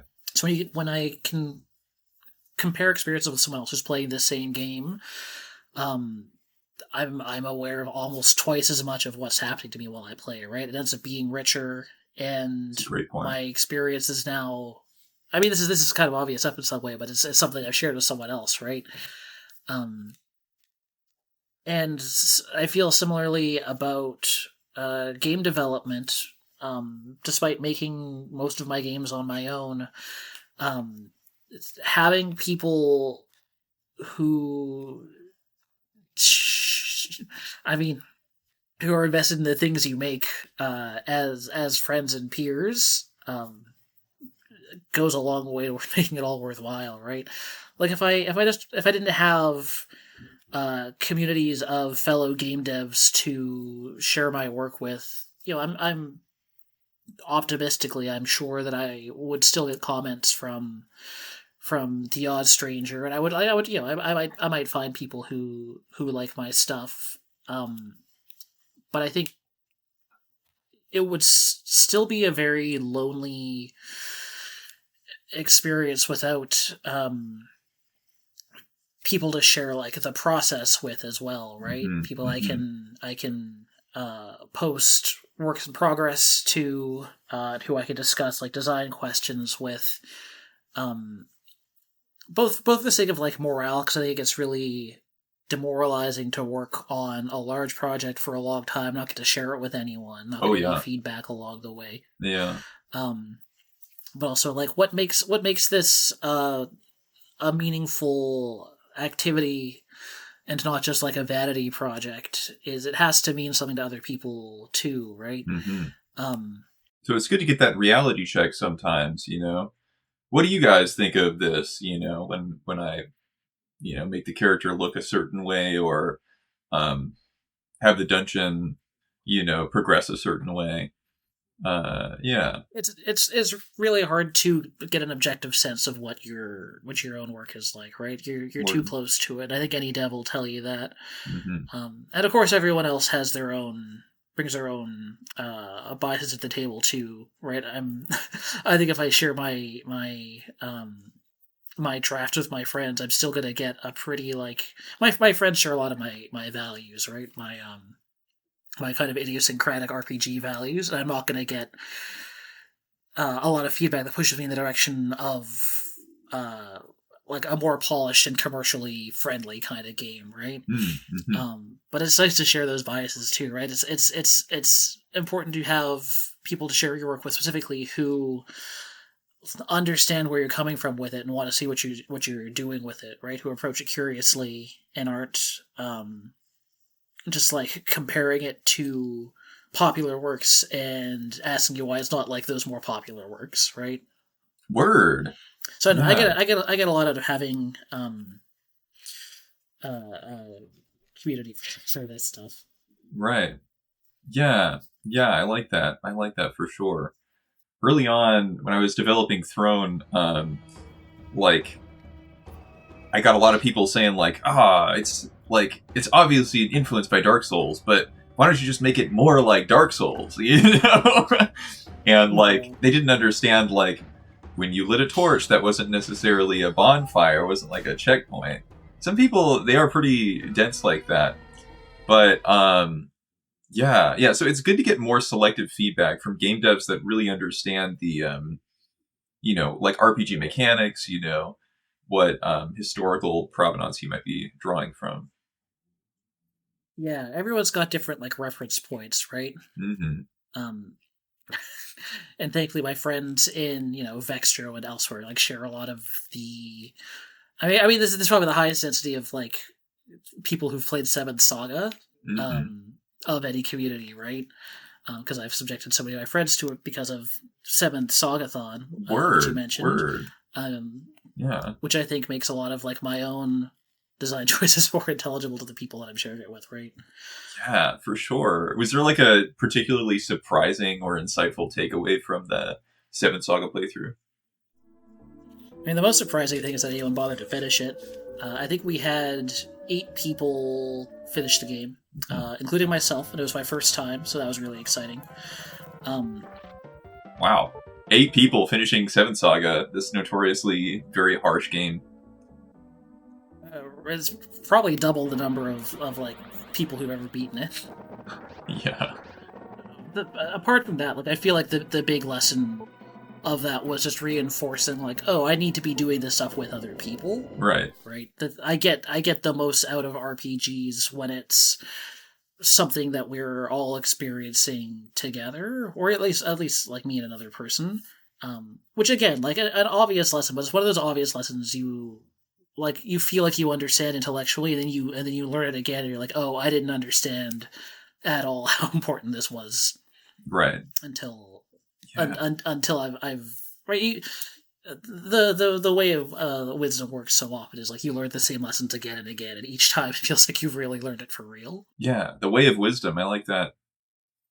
Cool. Well, I like that. It kind of speeds up the process to be able to bounce thoughts between all these different people, and it helps you appreciate this often overlooked gem in RPG history. So that's awesome. I'm glad I'm not the only one who could find things in it to appreciate. Right. I think before that I didn't actually have any friends who had played the game, and there was like a chance that I was just like grasping at phantoms when I saw things that I was excited about. Or like I guess I should have more faith in myself than that. I was fairly confident in some of the stuff going on, but like if I'm the only person who sees it, they can still feel like you're going off the deep end a little bit, right? Word, yeah. So I was really glad to be able to show other people some of what I saw in it and get to see them see their own things in that game as well. Yeah, definitely. Huh. Well, that's awesome. Goodness. Yeah, being able to share in this sort of like intentionally demoralizing sort of like belittling experience. It's a hard one. Yeah. That game really kicks your ass. Yeah. Good times. So, for people who don't know, Sraëka here has probably one of the most insightful blogs about RPG mechanics around.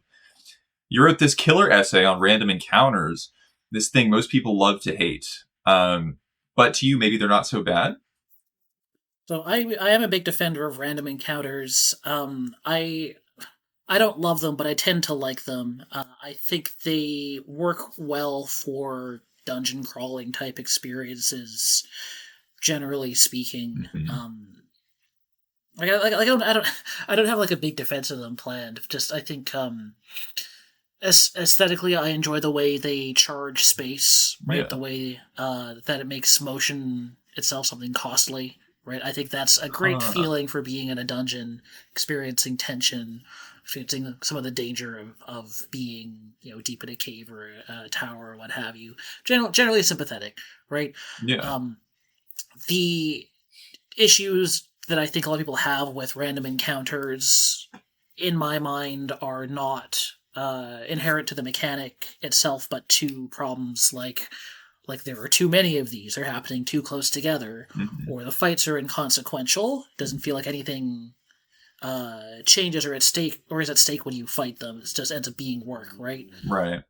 It's the same like 3 enemy troops or something. Yeah. Right. It can get really repetitive if you're not designing them with a lot of intention.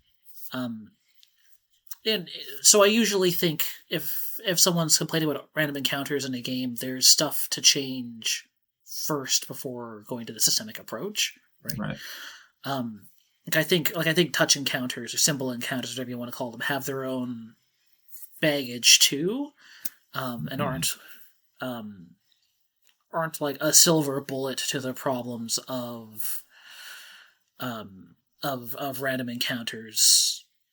They mostly just I think people reach for them when they feel like they have no control over how much they're being forced to fight, right? And I think there's other ways to go about it. I don't think any one mechanic is always good or bad. I think they all have their uses. Yeah, totally. Yeah.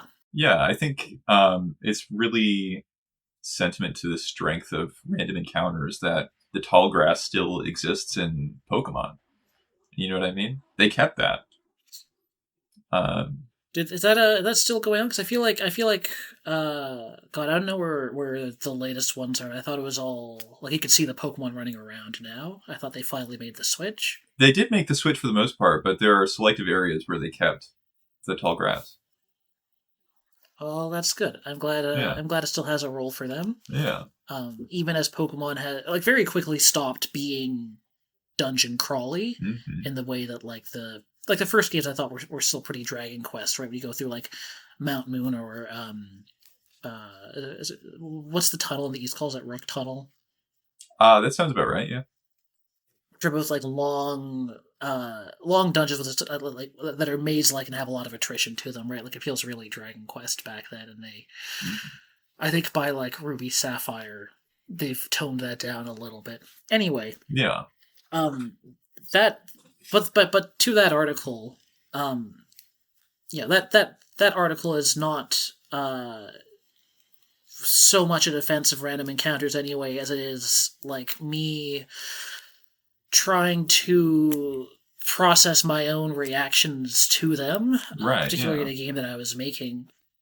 And the theory I'm kind of putting forward in that one is that the reactions you have to getting into a random encounter are conditioned in some ways like a long time before you even get to the encounter itself. Bear with me here. I'm gonna have to ramble my way to the answer because it's a tricky thought for me to express, but I want to give it a shot.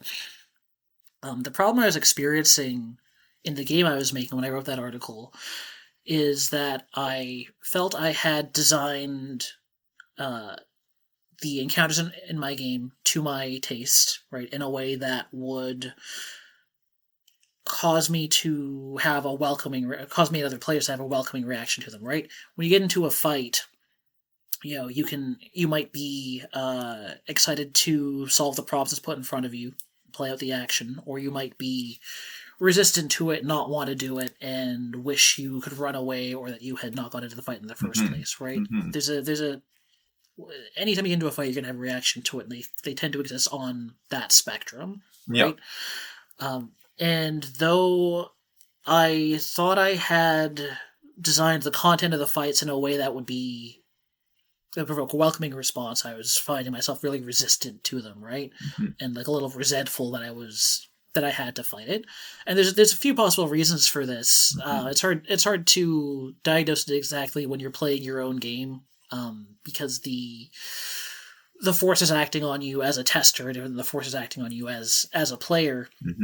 But even after even apart from that, I felt something was off with the design.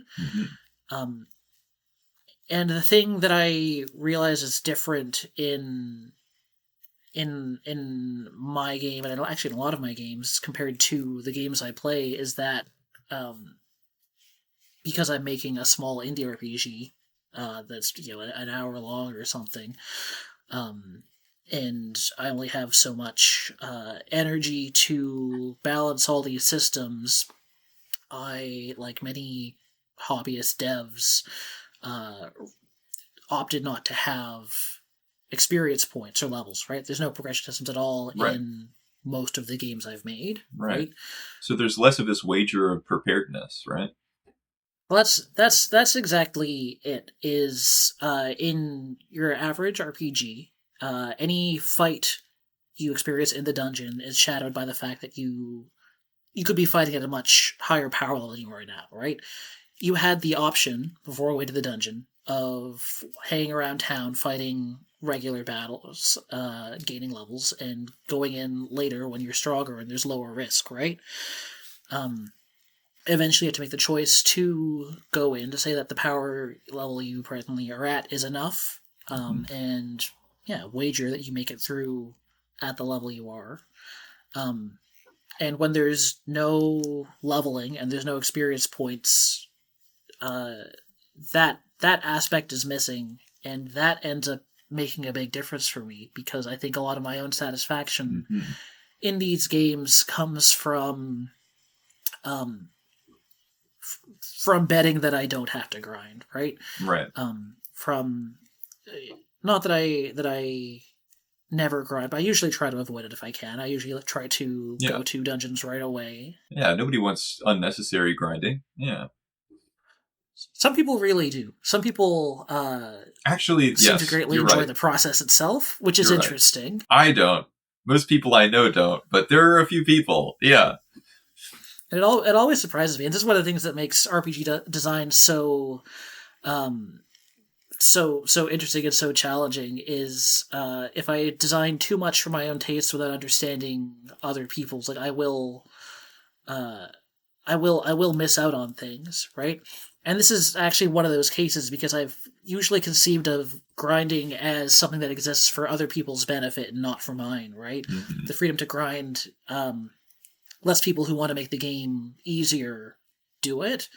And I don't know, I guess I have enough of a competitive streak that I like to think I can beat games as they are, right? That I know these things well enough that I can just use my wits and my persistence and get through at my current level, right? But that serves me too, right? That freedom to grind serves me, and always is serving me in that I'm defining myself and my experience by my decision not to do it, right? Yeah, you use this term like co-author, being a co-author of the story as somebody who chooses whether or not to grind. Yeah, this is like your tool for deciding what the story of the game is in a lot of ways, right? This, I think, ends up being like the most expressive choice that you make, or that I make in these games, because it then colors every other choice I make, right? Once I've decided I'm not going to grind before I go into the dungeon, now every fight I get into isn't just a fight for survival or for experience points, but to prove that I was right to get into the situation in the first place, right? And I think that's where a lot of the fun actually comes from for me. And maybe for other people, whether the terms they set for the dungeon are going in weak and trying to get by against the odds, or grinding up and going in strong, and crushing everything. You playing through these fights is your chance to prove that the decision you made was right for your values. And I think that's what was missing from my game. Okay, right on. So it's less about being, it's less about this sort of like narrative design and more of the satisfaction of mastery. It's that kind of thing, yeah. Right? And mastery can mean a lot of different things in an RPG, right? I think that concept includes both having the wisdom to grind up and dominate stuff, which I don't find that to be a satisfying exercise of my abilities or use of my time personally, but like it does reflect an understanding of the system, and that like there is a way through this that will be of less resistance for me, I mean someone else here, for certain players, that engage with in other ways, right? I think having the shrewd evaluation of the situation to come to that conclusion is a kind of mastery. Yeah. Just as much as squeaking by underleveled by exploiting status ailments or what have you. Right. Yeah, I hear you. Cool. That's a sort of selfless act, though, to create the scaffolding for all these different, like, emergent experiences, gameplay experiences, rather than just telling your own linear tale. Yeah. How does a dev, like, balance their creative vision with giving players this kind of choice whether or not to grind? So,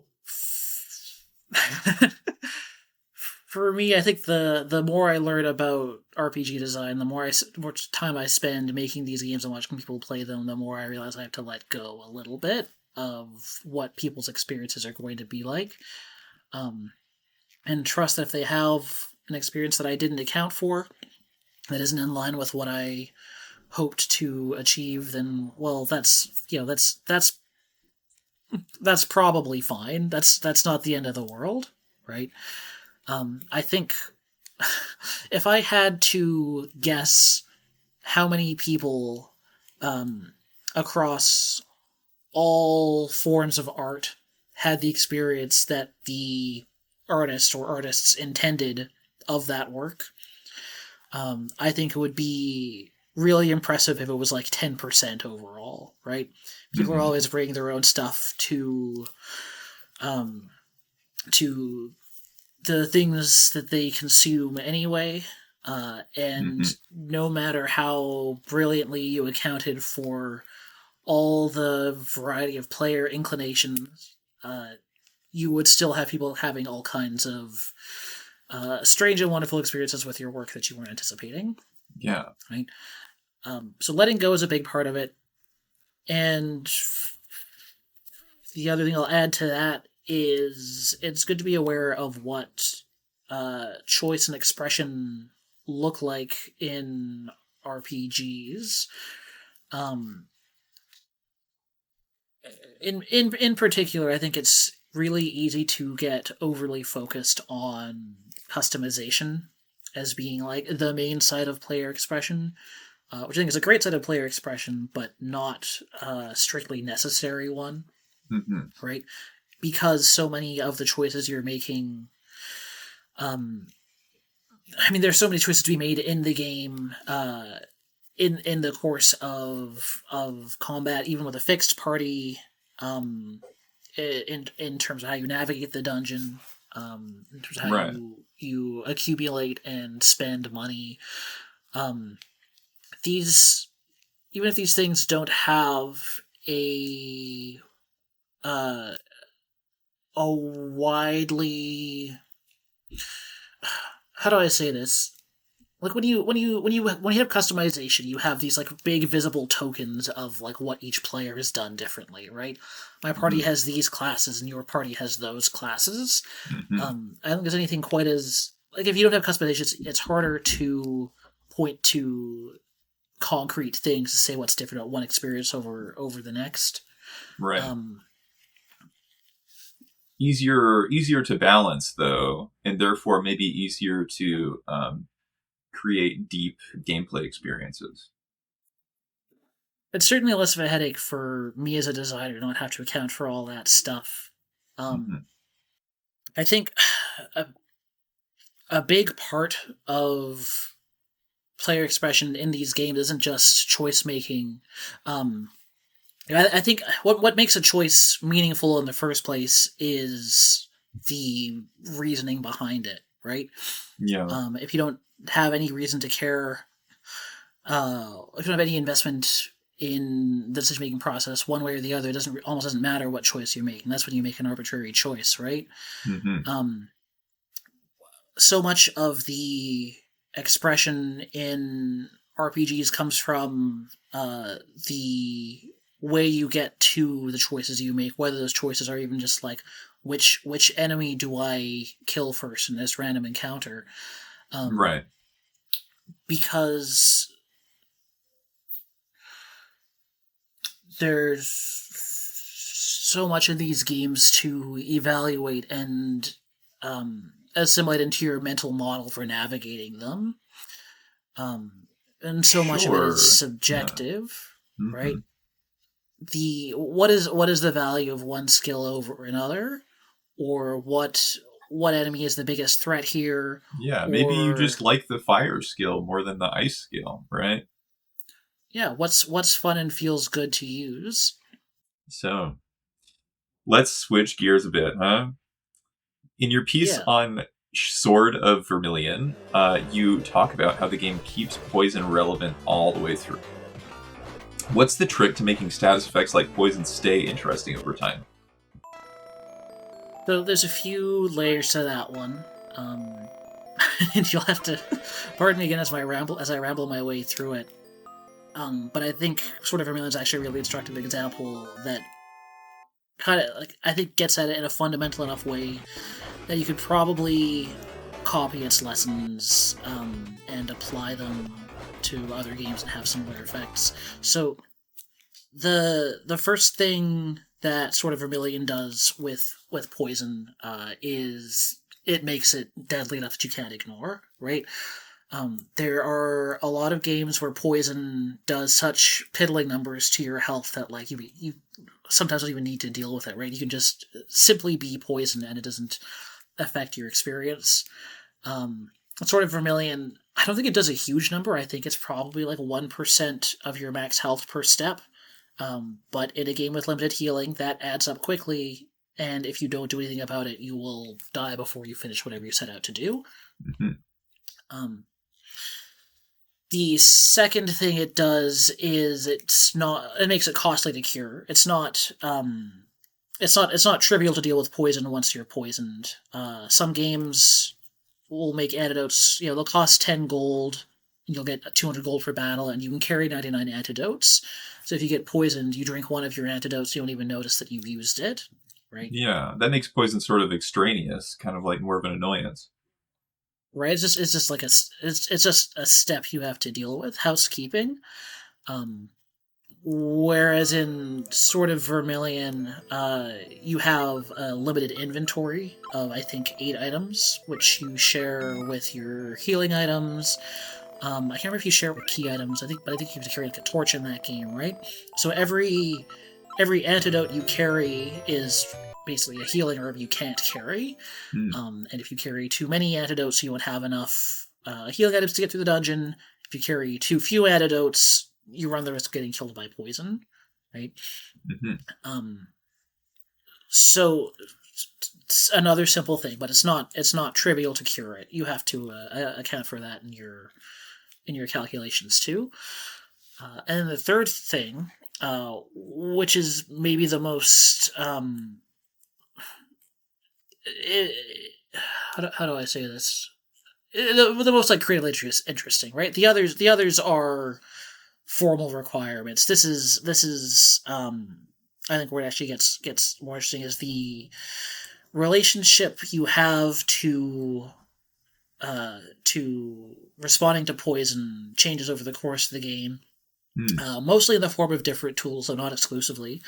So in the first third of the game, your way of dealing with poison is you buy antidotes, and the number of antidotes you might need for a successful dungeon depends on how much poison you encounter in the dungeon, right? Mm-hmm. Sometimes poison's really common, you want to have 4 of your 8 inventory slots be antidotes.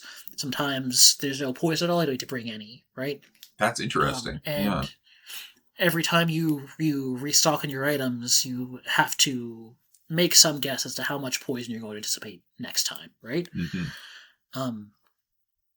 Then maybe a third or halfway through the game, you get access to Toxios, which is a spell book that gives you an antidote spell, right? And spell books are limited in that, like spell book slots are limited in that game. I think you can carry maybe 6, but at that point, you don't have 6 good spell books.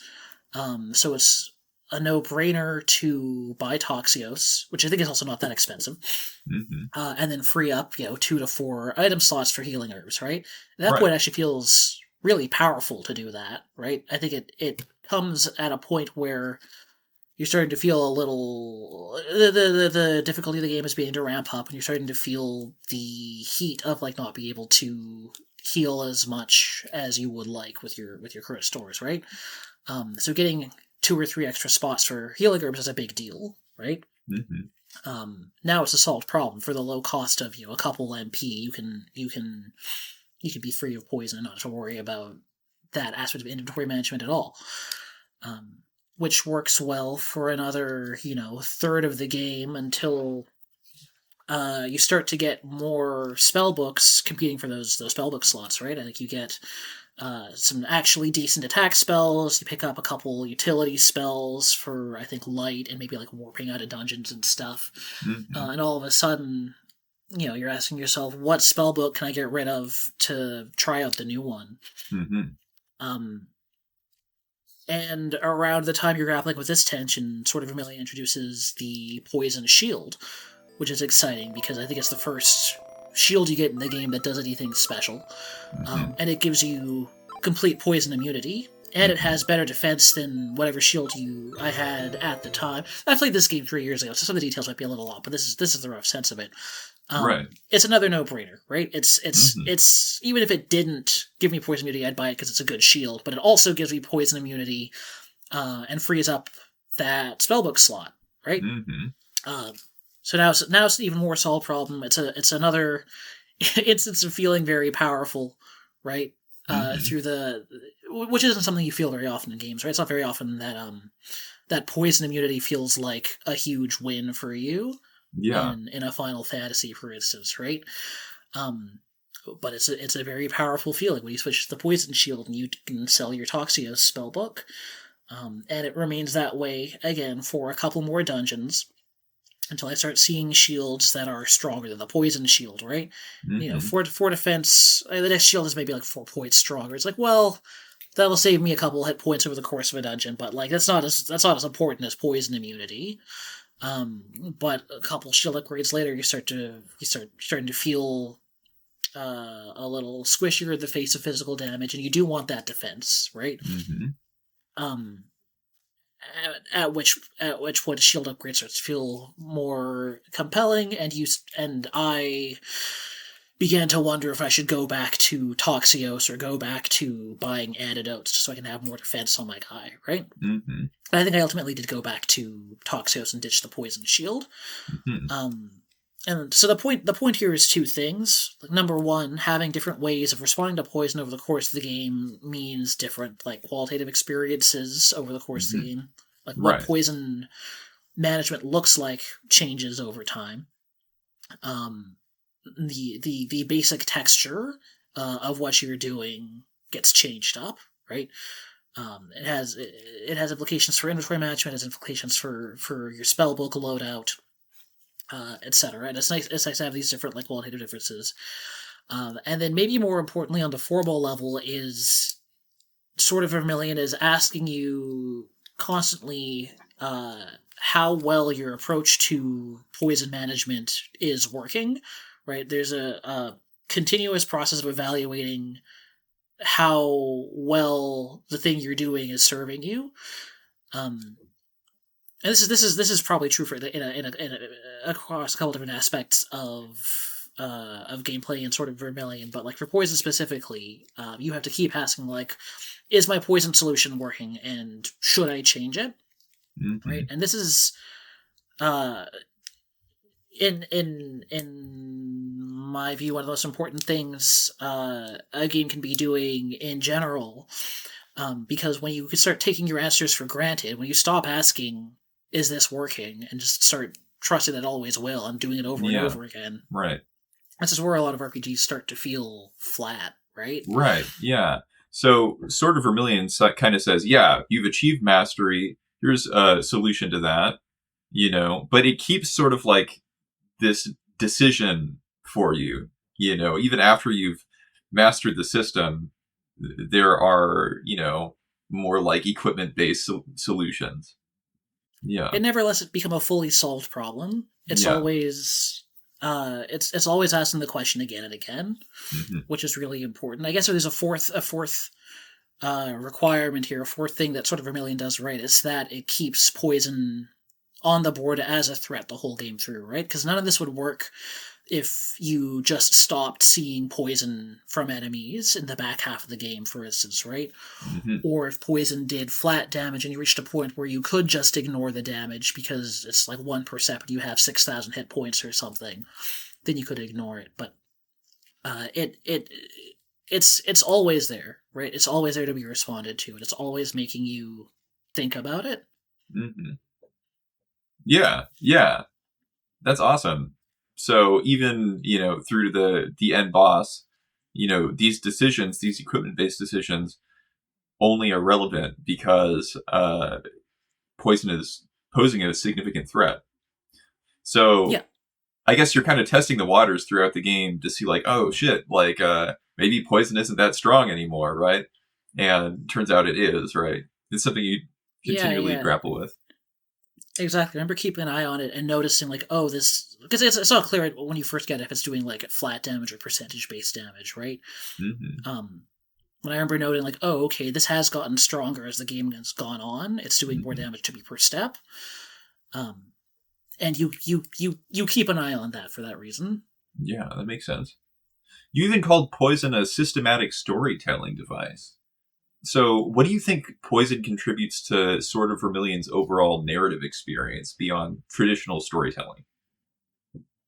For me, like, this kind of arc where you're engaged with the mechanics and what they mean for you and your relationship to them is changing over time, kind of is like the real story in an RPG, or particularly like those earlier RPGs that are not like focused on like explicit narrative, like your non-Final Fantasy style RPGs, right? Mm-hmm. Uh, uh, Dragon Quest and like dungeon crawlers. The real story is the story of the gameplay, right? Mm-hmm. And it's these evolving relationships that have tension. There's a status quo in your relationship with poison, right? There's tension because the way you deal with poison is in conflict with the way you deal with other threats, and that tension rises until something changes and there's some catharsis, and then there's a new status quo, right? Mm-hmm. Um, and not that this was like the best story in the world, but I was able to tell my experience with poison as a story that changed Mm-hmm. over the course of the game, right? Right. I think in a good RPG, or at least in the kind of RPG that I like, these stories are closer to being the point than like the formal narrative of going out and defeating the Dark Lord or whatever. Word. Yeah. Yeah. This sort of Ludo narrative, so to speak. Yeah. Yes, you might call it that. Yeah. That's cool for sure. I love it when games like somehow tie a traditional narrative in with a more mechanical sort of catharsis cycle. Um, yeah. Oh yeah, big time. Yeah.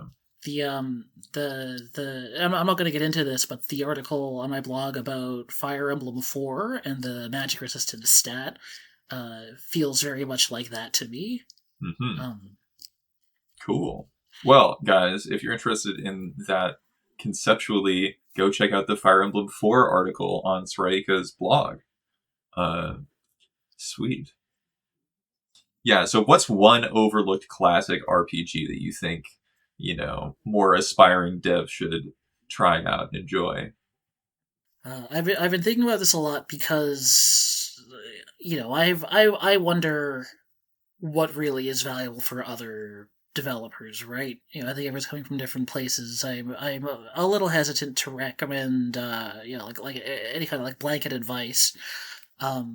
But like I can I can tell you what worked for me, what games I learned a lot from. And then if I guess if you've got the same kind of brainworms I do, maybe you'll get something similar from them. And this is my excuse to talk about Seven Saga in greater depth, because that's the game I've learned the most from, probably of any game that I've played. I'll explain the game a little bit for I guess for the listeners. You've played it though, right? I know you've. I've played. I have not finished Seventh Saga, but I've played. That's The okay. beginning. Yeah. A normal amount of the game to play.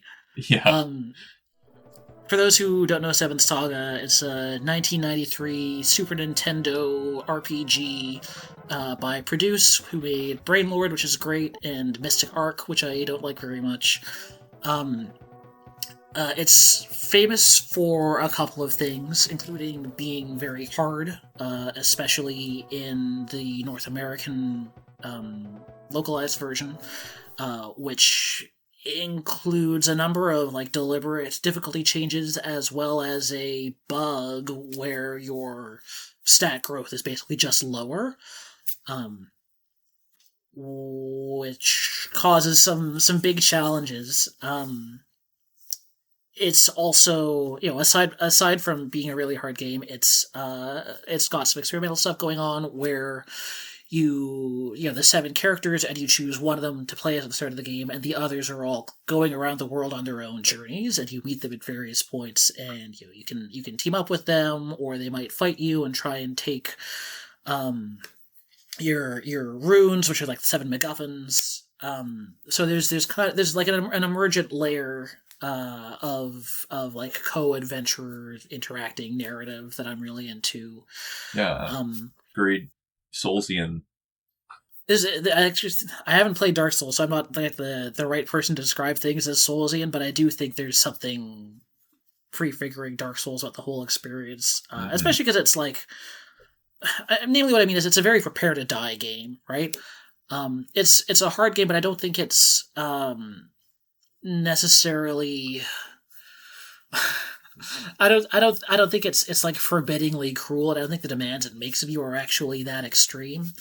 But it does require some tolerance for dying again and again and trying, steeling up your nerves to rush into danger again and either hope you'll get a little luckier. And I think there is a lot of playing the numbers in this game. But also just a lot of figuring out like what is the safest approach for dealing with this or that threat. And this is part of why I recommend the game so heartily, is I think it's really good at enemy and encounter design on the level of like, if you're gonna fight this battle a dozen times over the course of the game, how do you keep that experience continually meaningful and engaging, right? And this is a game where enemies have a lot of unpredictability to how they'll behave, and you slowly learn, like, okay, this sage is a terrible, horrifying monster called Sage that shows up in a lot of the game. The Sage can do this thing, and this thing. It can cast Firebird. It can cast. It can one-shot me with a physical attack. So it can threaten me in these ways. What are the ways I have to anticipate that to minimize the risk of just getting wiped out all at once, right? Mm-hmm. There's a lot of just like moment-to-moment risk evaluation. I don't think any other Super Nintendo RPG keeps you as mentally involved in the process of what do I use my next action on, as Seventh Saga does, right? So I think there's a lot to learn about the fundamentals of RPG design there. There's a lot to learn about making meaning out of adversity. This was the game when I played it in earnest for the first time around 18. This was my like, oh, games don't just have to be fun moment. There's something else going on here. Like this, I'm suffering a lot. I'm having a hard time. I don't know that I'm enjoying every minute of it all the time. But there's something like beautiful about this experience anyway. Something like new and exciting about the feeling of being like stalked across the wasteland by horrific monsters called things like doom and despair and defeat that can just drop instant death spells on you as much as they feel like, and through my persistence just like barely squeaking by, and through persistence and through like a lot of exploitation of my understanding of the mechanics, because the game has a funny turn order system that I didn't even notice the first time I played. It wasn't until someone else pointed out to me, like, oh, you actually have some power here.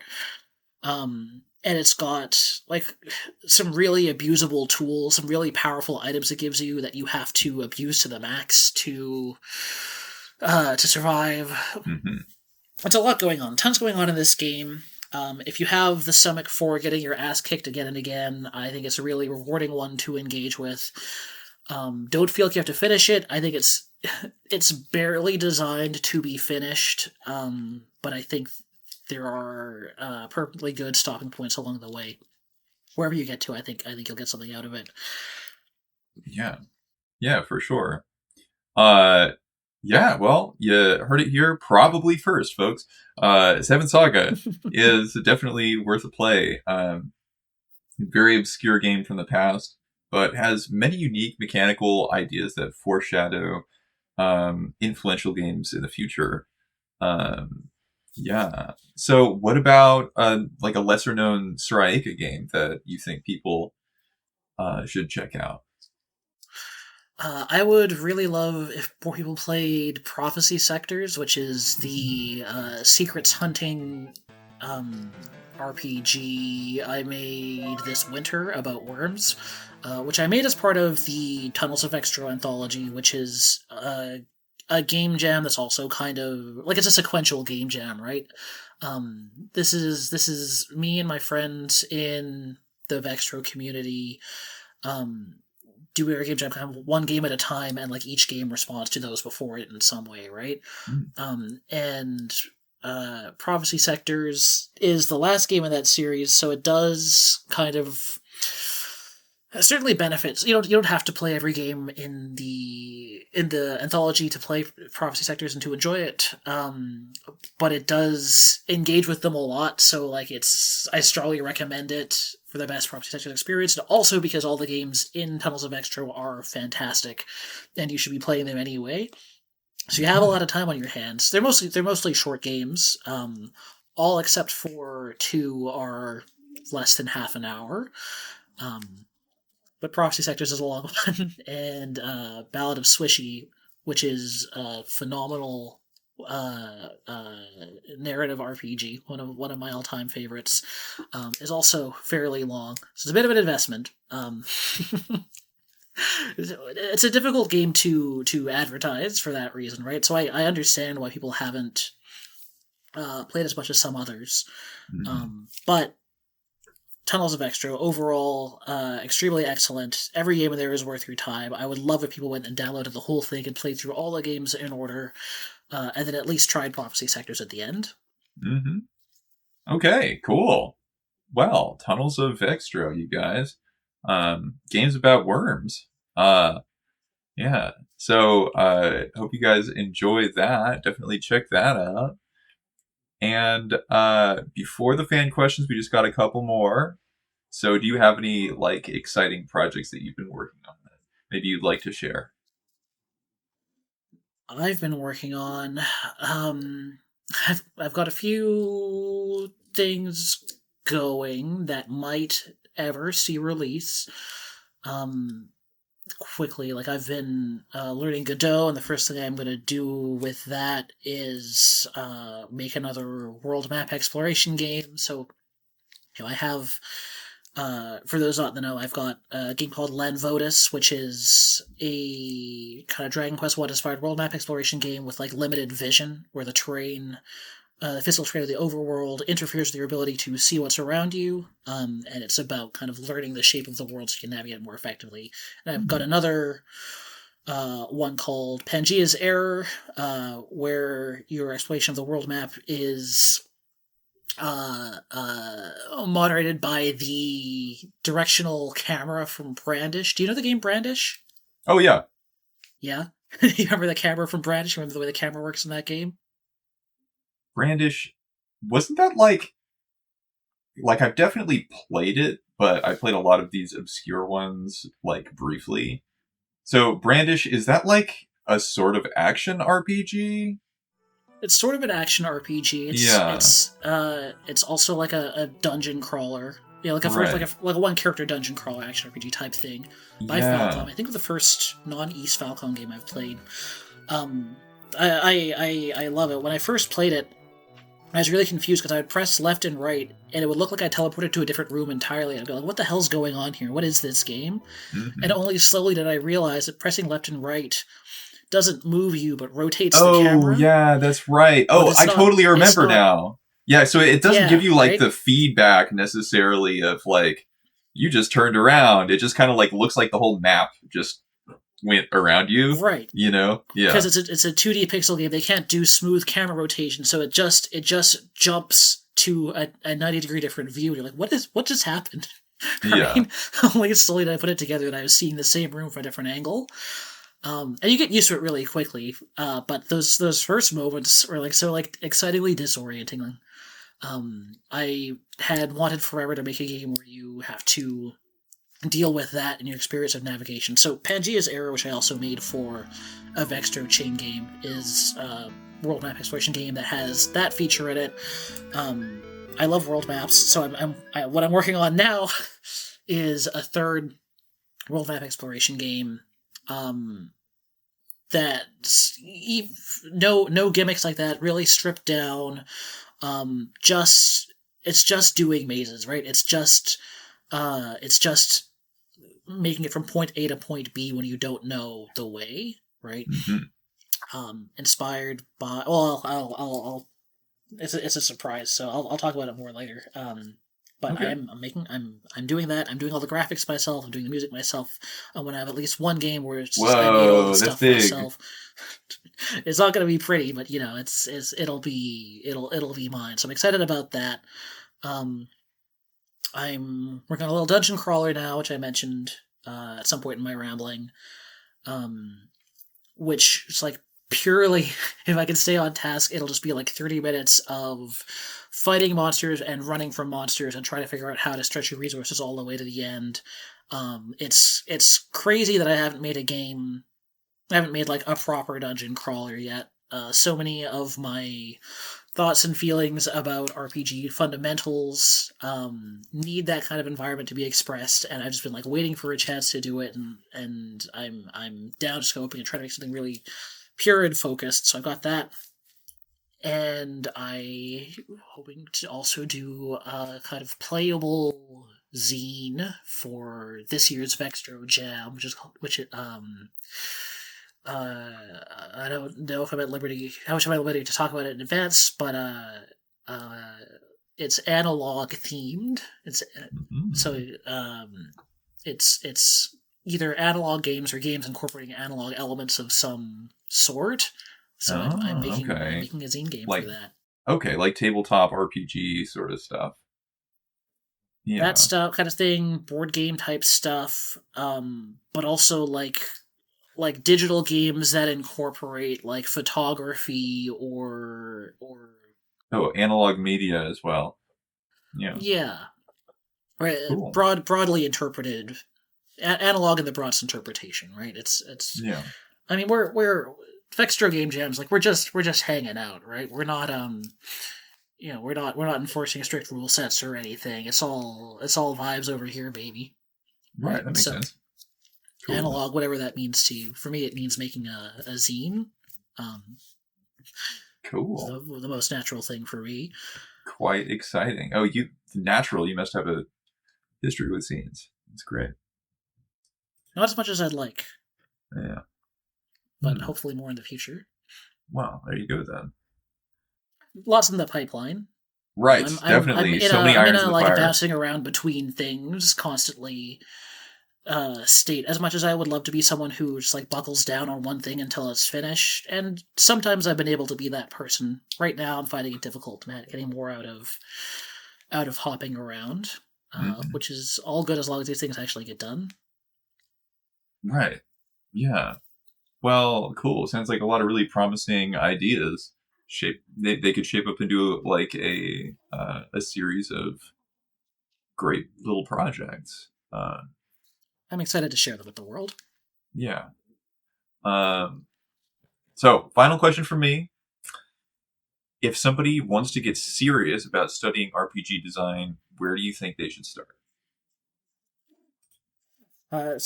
Just besides studying the seventh saga, which is my the Bible for me of RPG design, and besides also studying, like, there's a lot to be learned from, I think, the influential old games. Beyond, in particular, like, I think Dragon Quest 1, 2, and 3 have like a lot to learn to teach you about why any of these RPG conventions exist in the first place, right? What are gold and shops doing for the experience? What are random encounters doing? What are dungeons doing? Like, those early console RPGs are really clear thinking. All great games to play. But it's like, besides that, like, besides just like studying things,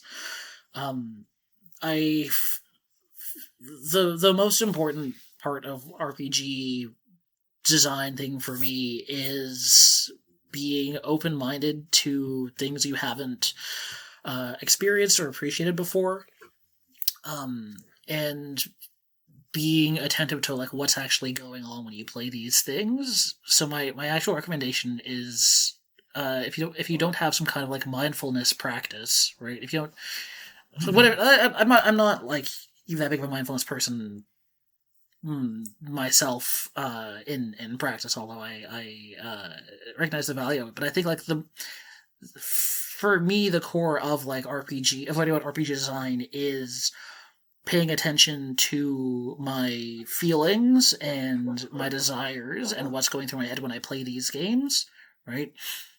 More important than what you play, though I do recommend, like, play a diversity of things, play old games, play indie games, just get outside of your comfort zone a little bit, is to like be as attuned as possible to like what is it like to play a video game. Yeah, I feel like a lot of people play games to, shut their brain off, for this sort of like behavioral feedback loop, which, that's back here, but can we bring it like a little bit into the forebrain, and really think about, absolutely, your emotional experience. That's really great. Right. I think different RPGs can hit us on a lot of different levels, and some really do go straight for like the hindbrain, kind of veg out and watch number go up, dopamine feedback experience, which I am totally not knocking. I've enjoyed many games like that in my time, continue to do so. But that also exists along games with with more friction, whether that's productive friction or not. Like, so many different reactions to so many different things are possible in these games, right?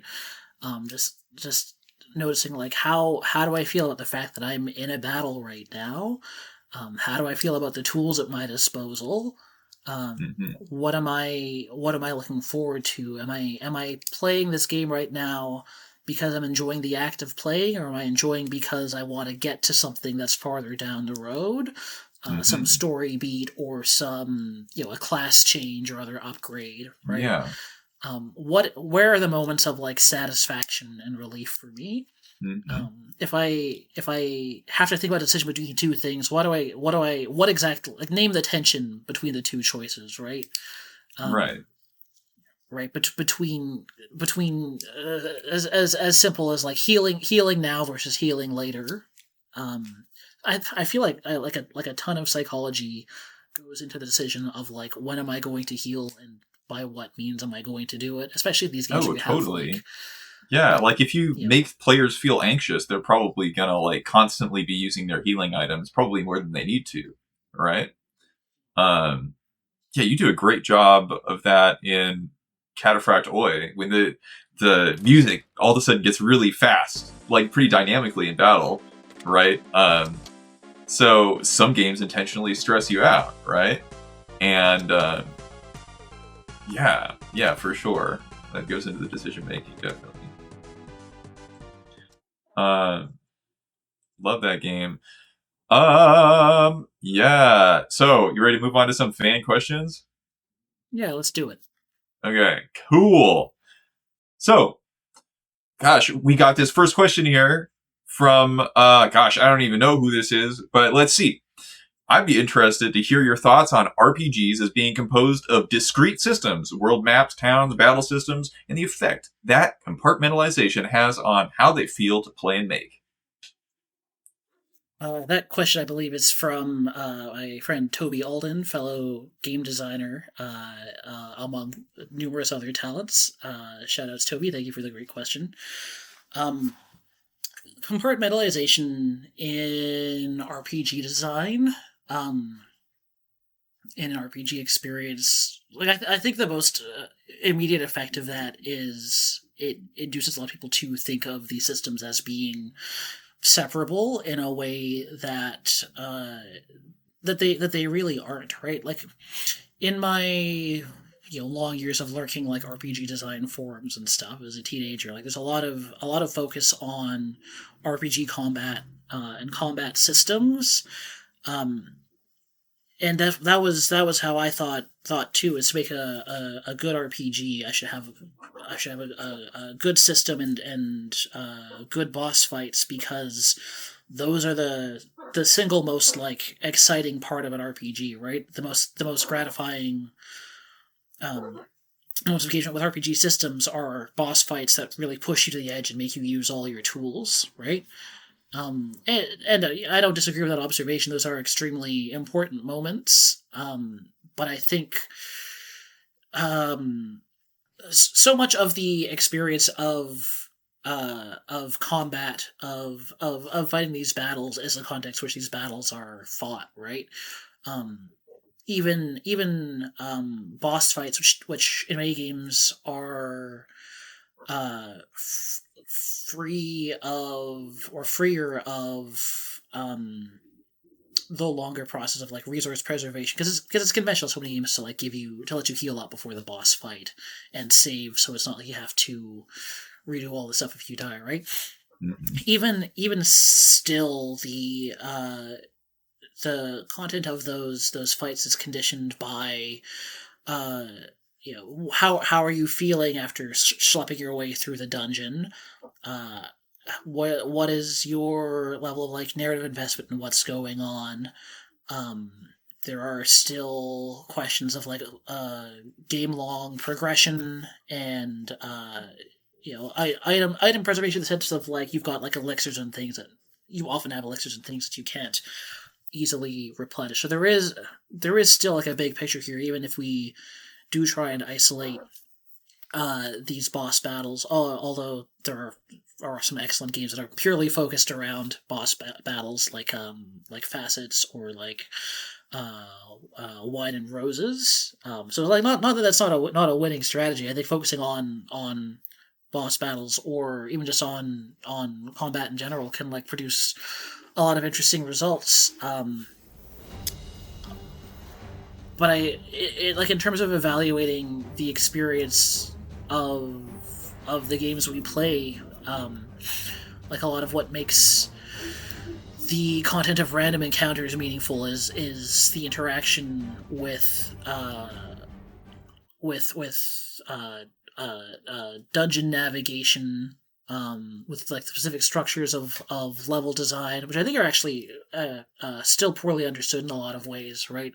What is a good dungeon look like structurally? Is a question that I find there are not a lot of great answers to. Yeah, I mean, especially in these sort of retro JRPGs, right? People tend to be designing their dungeons in pretty run of the mill ways, not very many shortcuts, not very many sort of like different roadblocks in your way, right?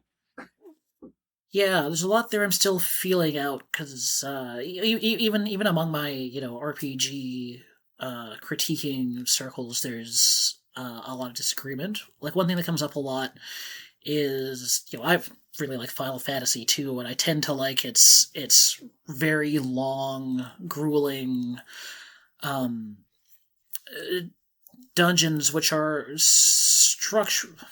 I don't have a great analysis ready to go on like FF2 dungeon structure, but like my friends will contrast it to Final Fantasy One, which has like very expressive shapes in its dungeons, right?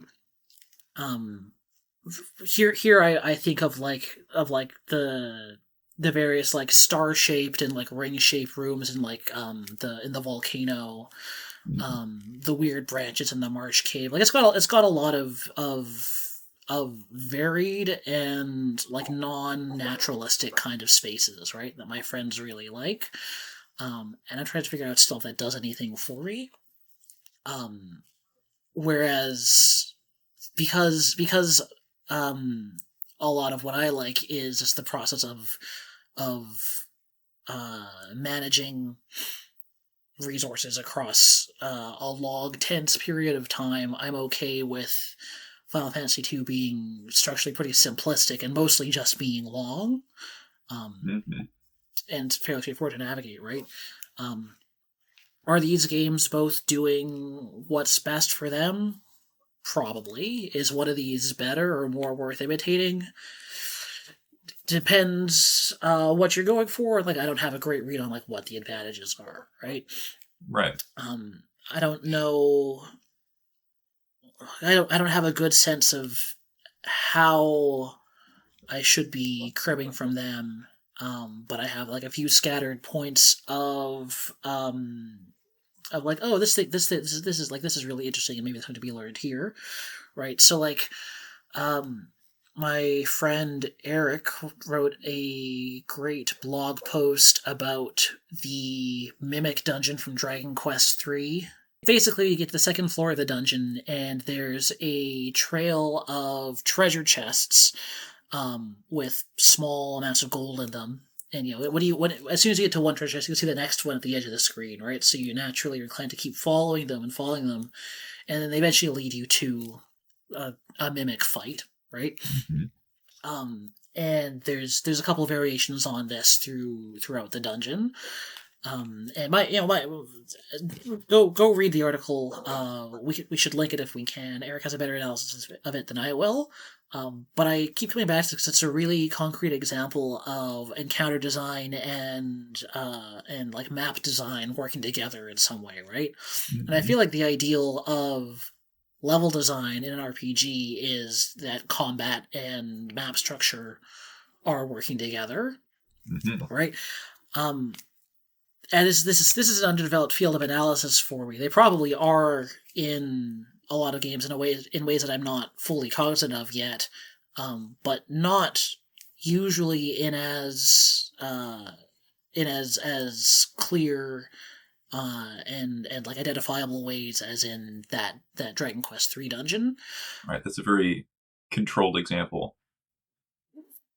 I would love to see more like that, because like the result of that is this is the dungeon that I remember most clearly, despite the obvious holes in my memory. Like, this is the dungeon I remember most clearly from that game now, right? That dungeon was a particular type of experience that is still within the realm of the type of dungeon crawling that's standard throughout the game. It still belongs to that, but it's also distinct from the other experience of dungeon crawling, right? It's doing a specific thing with those tools. And right now, my idea of great dungeon design, of a game that like totally crushes it on the dungeon design front, is a series of dungeons that are doing something with those tools, right?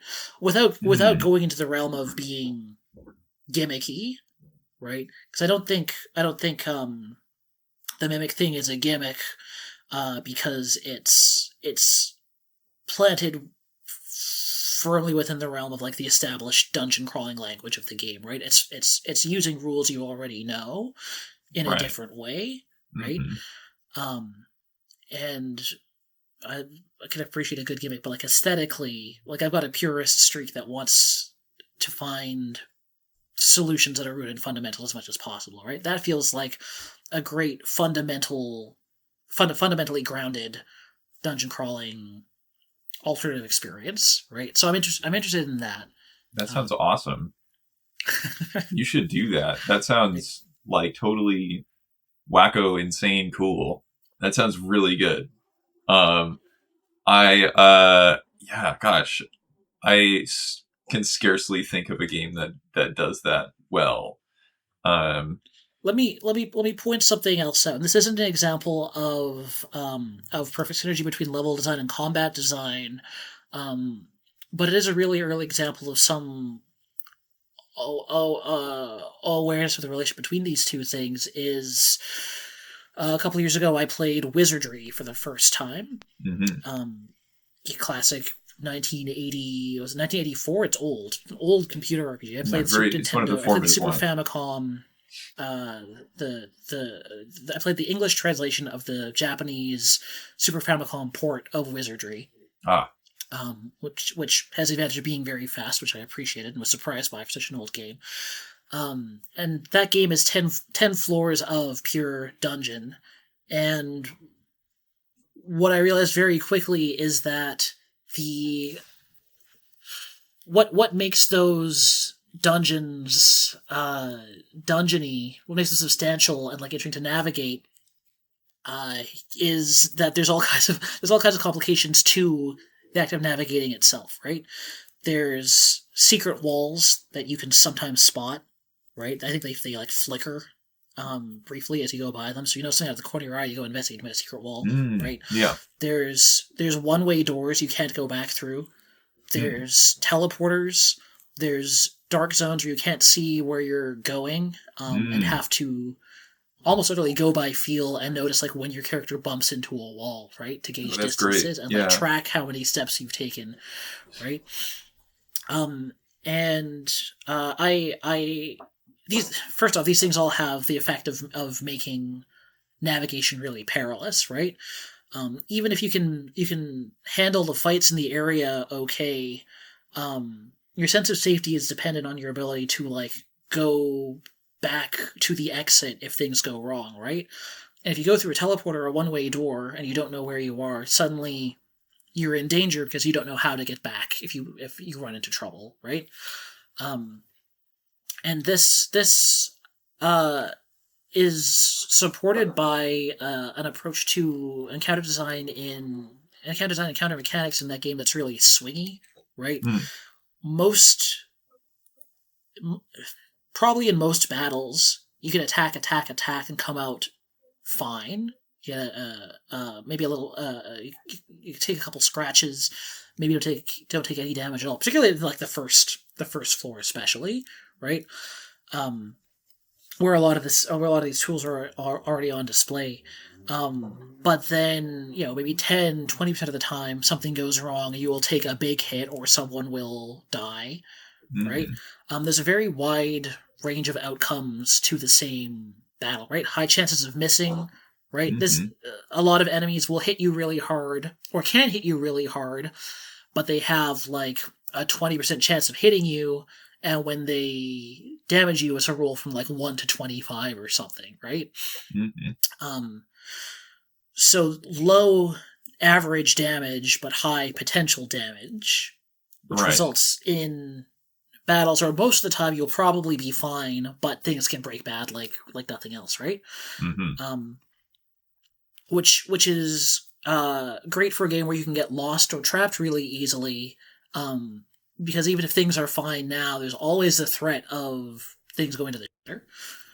Compared to a game like Dragon Quest III, where bad things happen occasionally, but usually I found I took a pretty like constant amount of damage from every fight. I could expect in the average fight there's a very low chance of one of my guys dying, but a very low chance of me getting out totally unscathed. I'd probably and I would reliably take like between 5 and 10% of my health per battle, or something stable like that, right? Right. And like if things go really bad, it would be 20 or 30 rather than I wiped. I don't think you wipe out of nowhere very often in Dragon Quest III. Right. So you like that sort of volatility in the damage numbers. I think it works really well in certain games, and specifically in Wizardry, where you have the potential of getting trapped. I think it's a much scarier environment to be in, right? Because it's dangling bigger threats than you get in Dragon Quest, etc.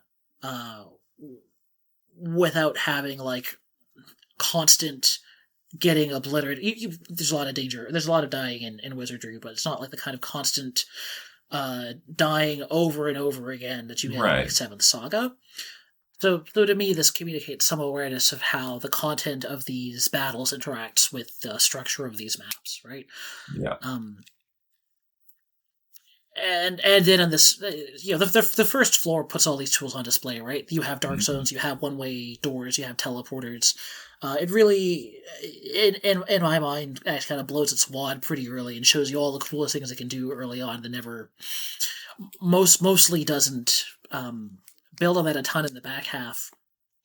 But when you go down to the second floor, it switches tack, changes tack, and has less in the way of teleporters and dark zones, and smaller dark zones, fewer traps in general. But it starts making you deal with poison now that you're in an area where you have a much longer walk back to safety if you get poisoned, right? So like waiting to introduce poison until the structure of the level supported actually being a threat. And in fact, make it a really big one. Again, showcases like the awareness of the interconnectedness of these systems. Right. Yeah. It shows a lot more intentionality on the part of the designer. And I think this is the biggest gap, or at least the easiest pit to fall into with RPG design is the gap between combat design and the rest of level design, or between combat design as a systems exercise and combat design as a level design exercise. I think other separations of system, like between battle systems and progression systems, or battle systems and equipment systems, or between gameplay and narrative, I think designers tend to have a bit more success with. This is kind of the biggest gray areas. Like, how do we actually want these two lobes of navigable space and the subsets of combat you cut away to? Like, what is the relationship between these two things? Sweet. Well, I mean, very insightful answer. Definitely food for thought. Shining light on this corner of RPG design that most people are happy to overlook in favor of just a shiny new battle system. But nonetheless, a fundamental. So, question number 2.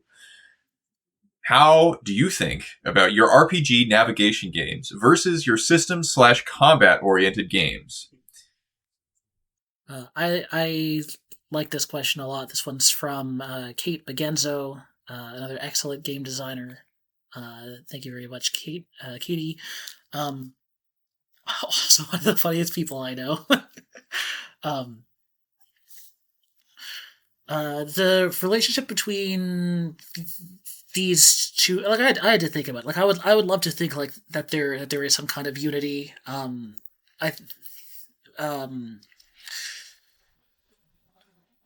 As of now, these two styles of gameplay have been so separated, right? I don't have a game that's navigation heavy and also has combat in it. It's something I'd like to get to, but I'm just not, haven't gotten there yet, right? Yeah. And especially because like there is one well-established link between exploration and combat in general, which is, what the stuff of classic dungeon crawling, of like the act of moving through the world has a cost associated with it. That cost is the risk of battle, which depletes your resources. I would really love to play with attritional combat in a game where you're doing a lot more exploring than you do in, say, Cataphract OI, which has some exploration but is pretty short branches and ultimately pretty linear, right? Where I see a connection between these two things spiritually is in the experience of getting lost, which I haven't gotten super deep into in the combat side, though I do a bit in prophecy sectors. I think one of the most exciting things for me in combat-focused RPGs is the act of like getting acquainted with my various tools and how they work, right? Of checking out classes, of using skills, not just like acquiring skills, but like acquiring an understanding of what is useful about this or that ability, right? Especially in older games where I find this process is more protracted and probably a bit more like hands-on, because these games get to give you less information about what your skills do, right? To some degree, it's become more fashionable to give you like some games will tell you like with a percentage chance of a skill functioning in like the most extreme case, right? Like of your it'll say that your poison spell has like an 80% chance of success, and that helps you evaluate whether or not it's worth using, right? Or it'll give you like a base chance, or like lots of games give you information about how skills work that lets you start evaluating its effectiveness before you even used it, right? Which is convenient in a lot of ways, and can get you to the meat of like immediate strategy more quickly, but can detract from the process of like personal knowledge creation that plays out over the course of a dungeon or multiple dungeons, right?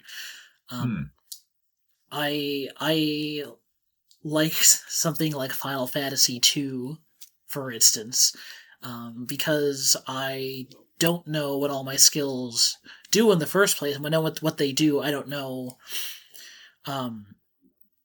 how effective they'll be in different situations, right? If I cast death on something and it fails, I don't know if it's going to be more effective if I pick my targets smarter, if I find enemies that are susceptible to it. I don't know how calmly it's going to be in general. And I don't know if it's going to become more broadly reliable, or to what extent it's going to become more broadly reliable if I keep like leveling up my death spell, which you can do in that game, right? And like this is a contentious process. I think lots of people don't like not knowing if something's good, right? And I think this is like a serious design problem, to give players a tool and no indication that it ever actually will be effective, and putting it entirely on the player's shoulders to figure out if this is any good. It's really easy for players to be like, well, I'm not going to bother experimenting at all because I have these other tools that are effective now, right? Naturally. Yeah, you have to prompt a behavior if you want to see it. So this is not me being like, oh well, kids today don't have any patience and they should just experiment even though it's kind of sucky to do so. Like when that experience is supported by like giving players the conditions they need to like actually productively experiment, I find that actually really rich sometimes. I should probably pull an example of that. Final Fantasy II I do like for that, just because it has that investing quality, right? Where you have all these tools, all these spells you could invest effort in that might be really good if you practice them. Right. And, in practice, I don't think I got more than a couple of them to level 4 out of 16. And not all of them paid off, but a couple did. Like, I got my death spell to level 8, and there were a few targets where it was useful, and I was glad that I had death, right? Yeah, cool. Which is not an experience I would have had if I'd, like, looked at a guide that told me, oh, death has a lousy hit rate, but Toad does the same thing and has a really great hit rate. Which I hear secondhand is true, right? Or if the game had told me like base hit rate 20% plus 1% per level or something, I might not have bothered, right?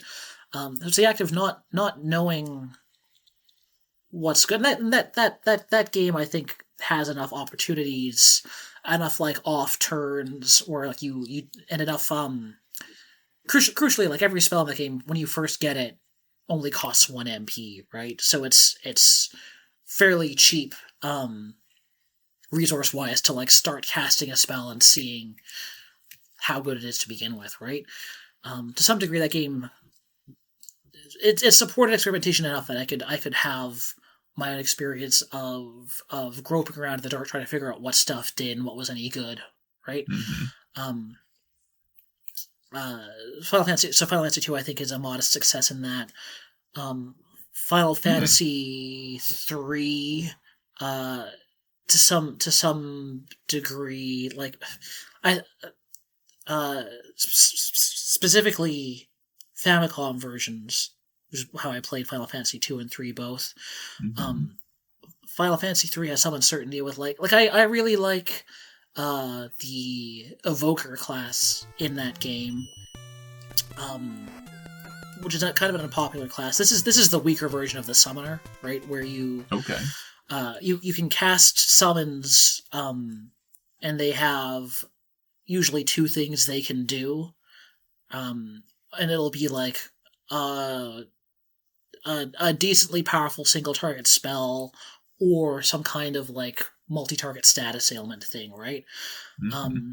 And I loved figuring out that was a good class for my values because I liked that it could like had a decent chance. You know, if I cast Reimu or Shiva, I have like a 50% chance of like stunning all the enemies, right? Which is not a tool that the game pushes you to use very heavily, and not one that like other people recommend. But like through the act of like playing around, I found that I really liked this tool, or I really liked the Ranger class because of like Petrify arrows, which instant kill stuff, which I really like. Right, having a pretty large class possibility space and no instruction on what's actually good, and just like playing around for yourself. This is a type of being lost that I think is really interesting and generative, which I think is sometimes under threat by like the availability of too much information. So not perfect examples, but like these are some that stand out for me. And like this is in some way akin to the experience of being lost in physical space, in that like the only way to make sense of this literal or metaphorical terrain is to just move through it and start building like a mental map, right? Mm-hmm. My favorite example there is Dragon Quest II, which the NES version, there's not there's a lot of going back and forth between different towns which are far apart on the map. Usually you're sailing between them. I think remakes might have added more in the way of like fast travel, but like in the version I played at least, it's a lot of like remembering. I want to go. I'm here. I want to get to here. What's actually like the fastest way across the world? Right. Right.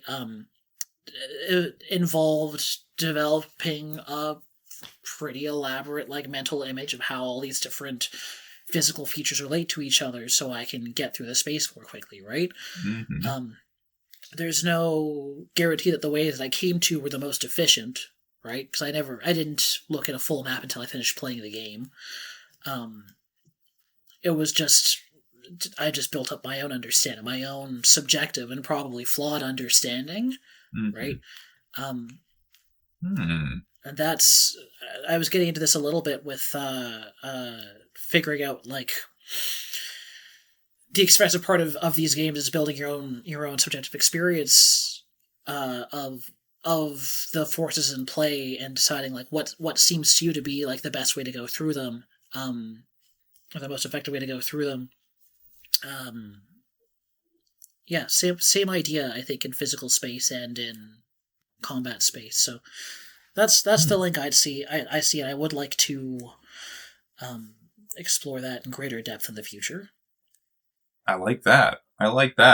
Perfect answer to a question like that. Cool. So, next up, we've got, what are your thoughts on austere, repetitive experiences in RPGs? I'm thinking of things like bosses that require grinding, mazes full of dead ends, and needle in a haystack type tasks.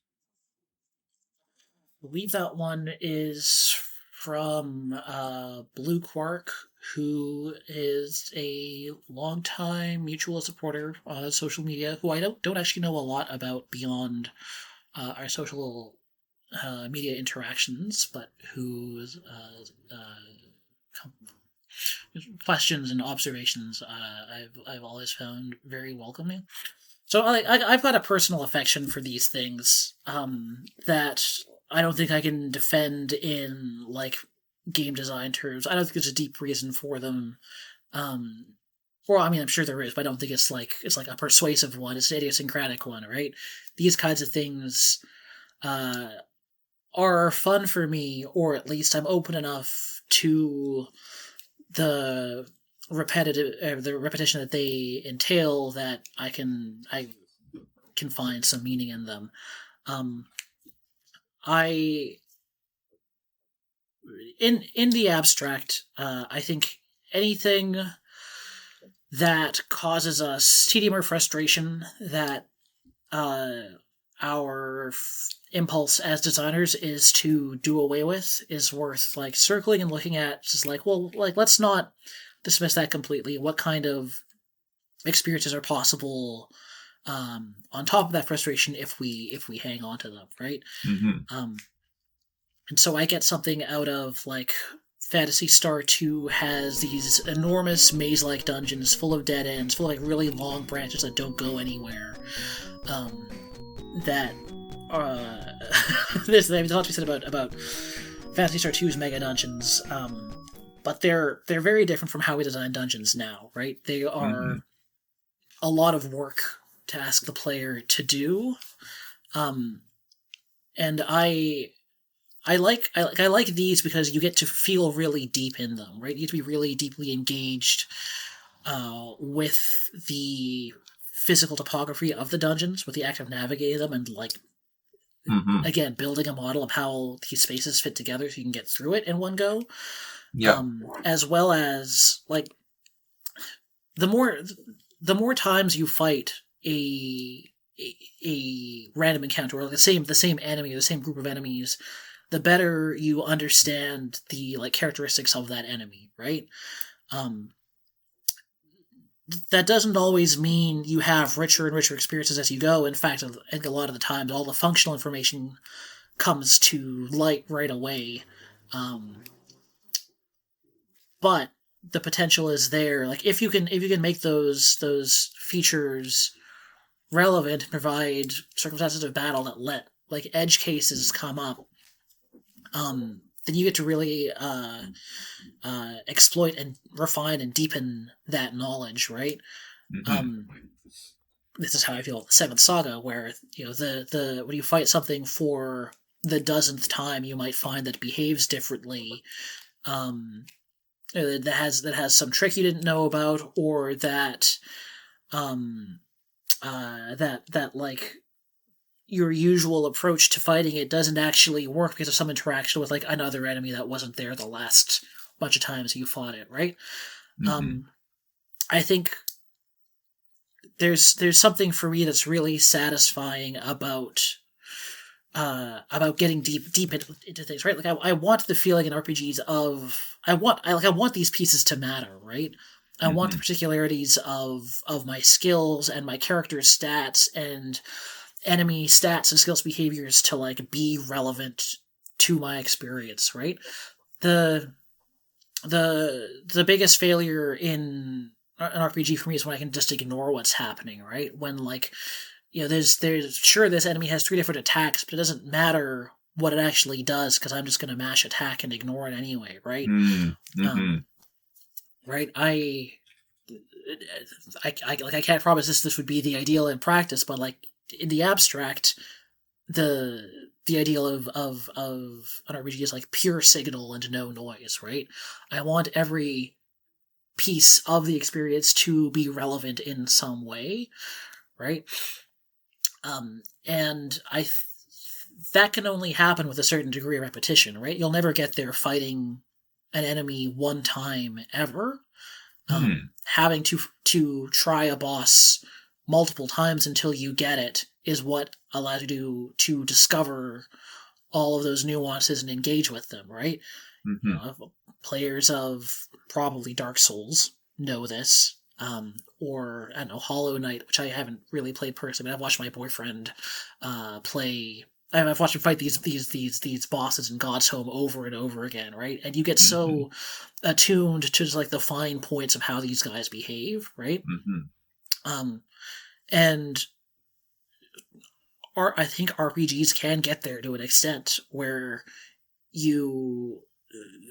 it just increasingly understand, like, oh, 6 MP is a good deal. 7 MP is going to be a bit too much for me right now, right? Or it's hard to get like perfect examples for this, because where this intuition matters most is when it kind of escapes the realm of like the purely mathematical. But if you let me ramble just a little bit longer, one of my favorite RPG turn order systems is in Lufia and the Fortress of Doom. One of my most beloved kind of outside the canon, slightly outside the canon Super Nintendo RPGs. Has this great turn order system where you don't have rounds. You don't enter your actions in rounds, but there is still a delay between the attack, between the input and the execution. That's like variable based on your character's speed and the heaviness of their gear. So you're always predicting when your attacks are going to come out, right? It's this pseudo action game factor of predicting, like, by the time this attack comes out, will this other attack have been completed? Or will this enemy have already gone? And I should like do something else instead of attack, or am I early enough that I can kill it? Or because this is a game where you don't have automatic retargeting, if your target dies before your attack comes out, if things come out in the wrong order, then you can end up like whiffing attacks completely because the person you're trying to attack no longer exists, right?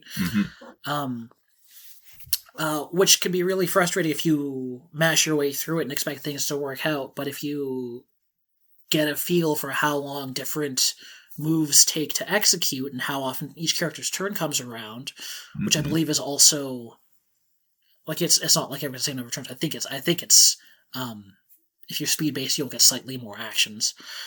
If you're 5 speed, you get slightly more actions. It's all variable, right? It's all by feel. The timing of everything is something you learn by experience, and getting through battles efficiently it depends on you exploiting the intuition you've built up. It's not a super hard game, so you're not gonna game over a lot if you don't do this. But I think you'll spend a lot longer fighting battles just because you'll miss more. You'll make ineffective actions, right? This is not a game I like recommend strongly because I think it I worry that my experience of it is overly idiosyncratic to the way that I play it. But because you fight so many battles that are slight variations of each other, because this is a game that will like randomize enemy party like composition, which not all RPGs do, and has heavily like randomized turn order, you will fight the same battle multiple times from like slightly different angles and get a clearer and clearer picture on. It's just the feel of things gets clearer. Also, like your feel for who can kill things in one hit versus like what combinations of things will be kills against what enemy almost doesn't depend on, like, you almost don't notice the numbers in that game. The numbers just tell you, like... Right. It's a much more intuitive process. Things aren't visually communicated quite as much. Right. your fighter might do 150 damage to one enemy but 80 damage to another, but in both cases it's going to be a one-shot kill. And the way you start internalize is like, this guy can one-shot most things, and you note the exceptions, but the general rule is this guy kills things in one shot regardless of the exact number, right? Mm-hmm. And other characters, other combinations of things are likely to work out to be kills. And it's just getting I hate to repeat like vague phrases, but it is a lot of just getting a feel for things and building intuition, right? Mm-hmm. And this is really well like exemplified in Lufio 1, sadly not in 2, which I think is a big step back in this regard. But I think this phenomenon exists in every RPG to greater or lesser degrees. It's just its domain is more limited sometimes, right? There's you depend less on this intuition when you experience less repetition in the first place, Mm-hmm. right? And depend more on reason, or just like accepting messages, because you won't be experiencing a lot of permutations of the same thing. Mm-hmm. So pardon the rambly answer, but like for me, like this is an ideal that I to some degree myself am reaching toward, and am excited when other games permit themselves the leeway to reach toward, to give themselves the space to do this, of letting you soak deeper and deeper into a mechanical environment and really like feel the shape of the forces in play. I would love to see this just captured more and built on. Right, I would either love to see someone else do this, or to do it myself when I get the chance to like. I mean, because I'm working on dungeon crawlers right now, I'm hoping I can get at some of this, right? I'm sure you will. I'm sure you'll get at a lot of it. I hope so. The big question mark is like, how much permission will I give myself to be slow and repetitive, and thereby risk being like tedious and alienating, right? Mm-hmm. Which is the risk with all of these things. I don't think you can get at that depth without risking that. Right. There's a balancing act at play, trying to communicate these ideas that you love while not, completely, diving headfirst into them. You know what I mean? No, 100%. Yeah. Yeah. Grinding came up in the question. Mm-hmm. I think there's even some of the same phenomenon in the act of grinding, or can be. I as I've said, like, I'm not someone who typically enjoys grinding in RPGs, and usually I'll try and avoid it as much as I can. Mm-hmm. But I've had a couple of experiences where I do like the process of it. And one of those cases is in Dragon Quest 1. I'm sorry, all my examples of things are like very old games, but this is the environment that I like to work in. Dragon Quest 1 is a game where I at various points did have to stop and grind deliberately to gain levels or money, but liked it because it felt like it felt like an extension of like my engagement with the physical space of that game, because I would figure out places to grind, right, and I would have to walk back and forth. And so when I was grinding for the magic armor in the southern part of the Rimuldar continent, I'd have my walk down to those southern forests. I'd walk back and forth, and I would be there, and I'd be taking in the shape of that space, and I'd be aware that like if I go too far north or I go too far south, I'll run into different encounter tables, right? Mm-hmm. And I would be looking at the same time at I think as you go toward the south there, you could see you could see the other continent just like across the water, right? A place that you can get to by a very long walk in the other direction, which I wouldn't go to until later. But like noting that that's there, right? And there's a lot of like geographical attentiveness in Dragon Quest One for me, as there is in Two, which is why I like both of those games so much. But like the act of grinding felt like it was deepening my relationship with place in that game, right? I'm having a deliberate, prolonged experience of being in a certain place for certain reasons in relationship to other places, right? Versus, say Dragon Quest III, which was generally a breezier experience for me, where I go to a place, I do my business, and I move on, right?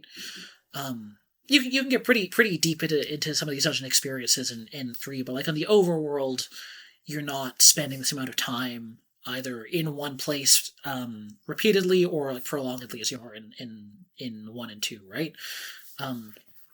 So like I'm excited. Against my better judgment, I'm excited about grinding as as an engagement with place and as a hint to other types of deep engagement with place. Right. Well, thank you so much for being here, Sraëka. It's been a huge pleasure to hear your profound thoughts on, games that often are very overlooked. Yeah, thank you for everybody who submitted fan questions. Anything you want to wrap up with? Any shout outs you want to give? Well, first I want to thank you for the opportunity to ramble for so long. This stuff, as you might have noticed, is important to me, and sometimes the only way to really convey that is to just meander on long tangents. So I appreciate you, letting me do that in the way that is most natural for me. Nice. There's a lot of people I would love to shout out. I'll try and keep my list brief. Huge shout outs to the Vextro community, and all of my friends there. There are several, if I can plug stuff, there are several Vextro community game jams that you can go check out on our itch at vextro.itch.io. A lot of the people who inspire me most and who have been most supportive to me and who I'm most excited to work with and see develop as creatives are represented in those jams. I couldn't be prouder to be part of that work and that community. It's been really pivotal for me in my own creative development. So huge shout outs to Vextro. I have a list, if you'll let me, of RPGs that people are making that I'm looking forward to. Oh, hell yeah. If I can go through that real quickly. Please. I'm really excited about Sealed Fortress by Mina Sheep, who That's I played great a project. demo a couple years ago. Beautiful game. Beautiful art direction. Some old school sensibilities I have a lot of respect for. Mina is extremely cool. And I know she's also thinking really hard about RPG design, so I consider her a kindred spirit, really proud to be in community with her. True of everyone who's going to be on this list. A game called Mythic Mire by Resny Jars. Resny Jars is a couple of queer furries who make, Canadian also, who make excellent, really polished, really stylistically unique and ambitious and colorful and extremely gay games of across a number of genres. This is their first RPG. They have also like a breakout style game that's really gorgeous. Lots of like wild, old school 3D graphics. Great music. Some just like the most like fantastic all around stylists of indie games. I'm a tester on that one. Awesome. In fact, I'm a tester on a lot of their games. Huge fan of Resny Jars. Big inspiration for me, especially on the like unabashedly weird queer games front, they're some of the best in the business. The RPG designer Craze, who I think most famous for Wine and Roses, which is an excellent kind of freeform boss focused RPG, which I strongly recommend. Is working on a game about rats that I don't know a lot about yet, but I know it's in the pipeline and has been for a while, so I'm excited for them to have a big game coming out. Craze is a huge inspiration for me, especially because, in addition to like the specifics of their game design work, they were the first like openly gay game designer that I ever knew of at a time when like I wasn't when I was a kid, I wasn't really sure what gay people could do in their lives. It didn't feel like there were a lot of role models and like fields that I cared about and that I had attachment to, right? So it was like super exciting to have one of us doing the thing that I at the time was contemplating doing with at least some of my time. That's underselling. I mean, I whatever. I love Craze. I'm proud to be practicing the same discipline as Craze, and I'm really excited to play Craze's new game. Unity, who you may know from the Weird and unfortunate things are happening. Weird and unfortunate. I have not played that one yet, but I hear excellent things. I look forward to getting to it. I've played her other game. Her other RPG, Luxera and Allure, which is another game that makes me smile really big for its art direction and its music direction. The most just like fucking going for it techno beats in an RPG. That's awesome. Also just like extremely gay. There's a lot of really fantastic lesbian RPGs out there. Luxera and Allure is my personal favorite. So she's working on a sequel to that, chipping away at that in the background. That'll be out someday. So I'm always eager for more news about that. Isrand Allure. John Thayer, who made Facets, is chipping away at an RPG that should be out this year. Although I know his approaches involves cutting down on the combat elements once or twice, so I don't know if it's still an RPG, but it's in that space. And I don't know if you have played Facets, but it's one of the major touchstones of indie RPGs for me. So I'm excited to see him working more in RPG Maker 2003, which I believe he's working in. Cool. And last shout out. This is strictly a list of like I had to keep it to RPGs that I'm looking forward to that are presently in development. It's not even a comprehensive one. Maj Druhana, who made Excaliburian, is making Paragon Quest now, which looks like it'll be a more grounded and like earthy kind of experience than I loved Excaliburian. It's a very quick and breezy game, and I've been excited to see them do something that like slows down and lets you like simmer in places and systems a little longer, like I was talking about, right? I believe. Or I could be wrong. I don't know a ton about the project, but I suspect this is in the scope of what they're doing with it. So I'm looking super forward to Paragon Quest. Sweet, Paragon Quest. Plenty of games for you guys to check out when they're out here. Some of them might even be out by the time the episode releases. So awesome. Thank you. Yeah, once again, it's been a privilege and an honor to speak with you and to hear your thoughts. Yeah, my name's Decent Treatment, aka Dean Reynolds. This has been Sraëka Lillian, and I hope you have a wonderful day.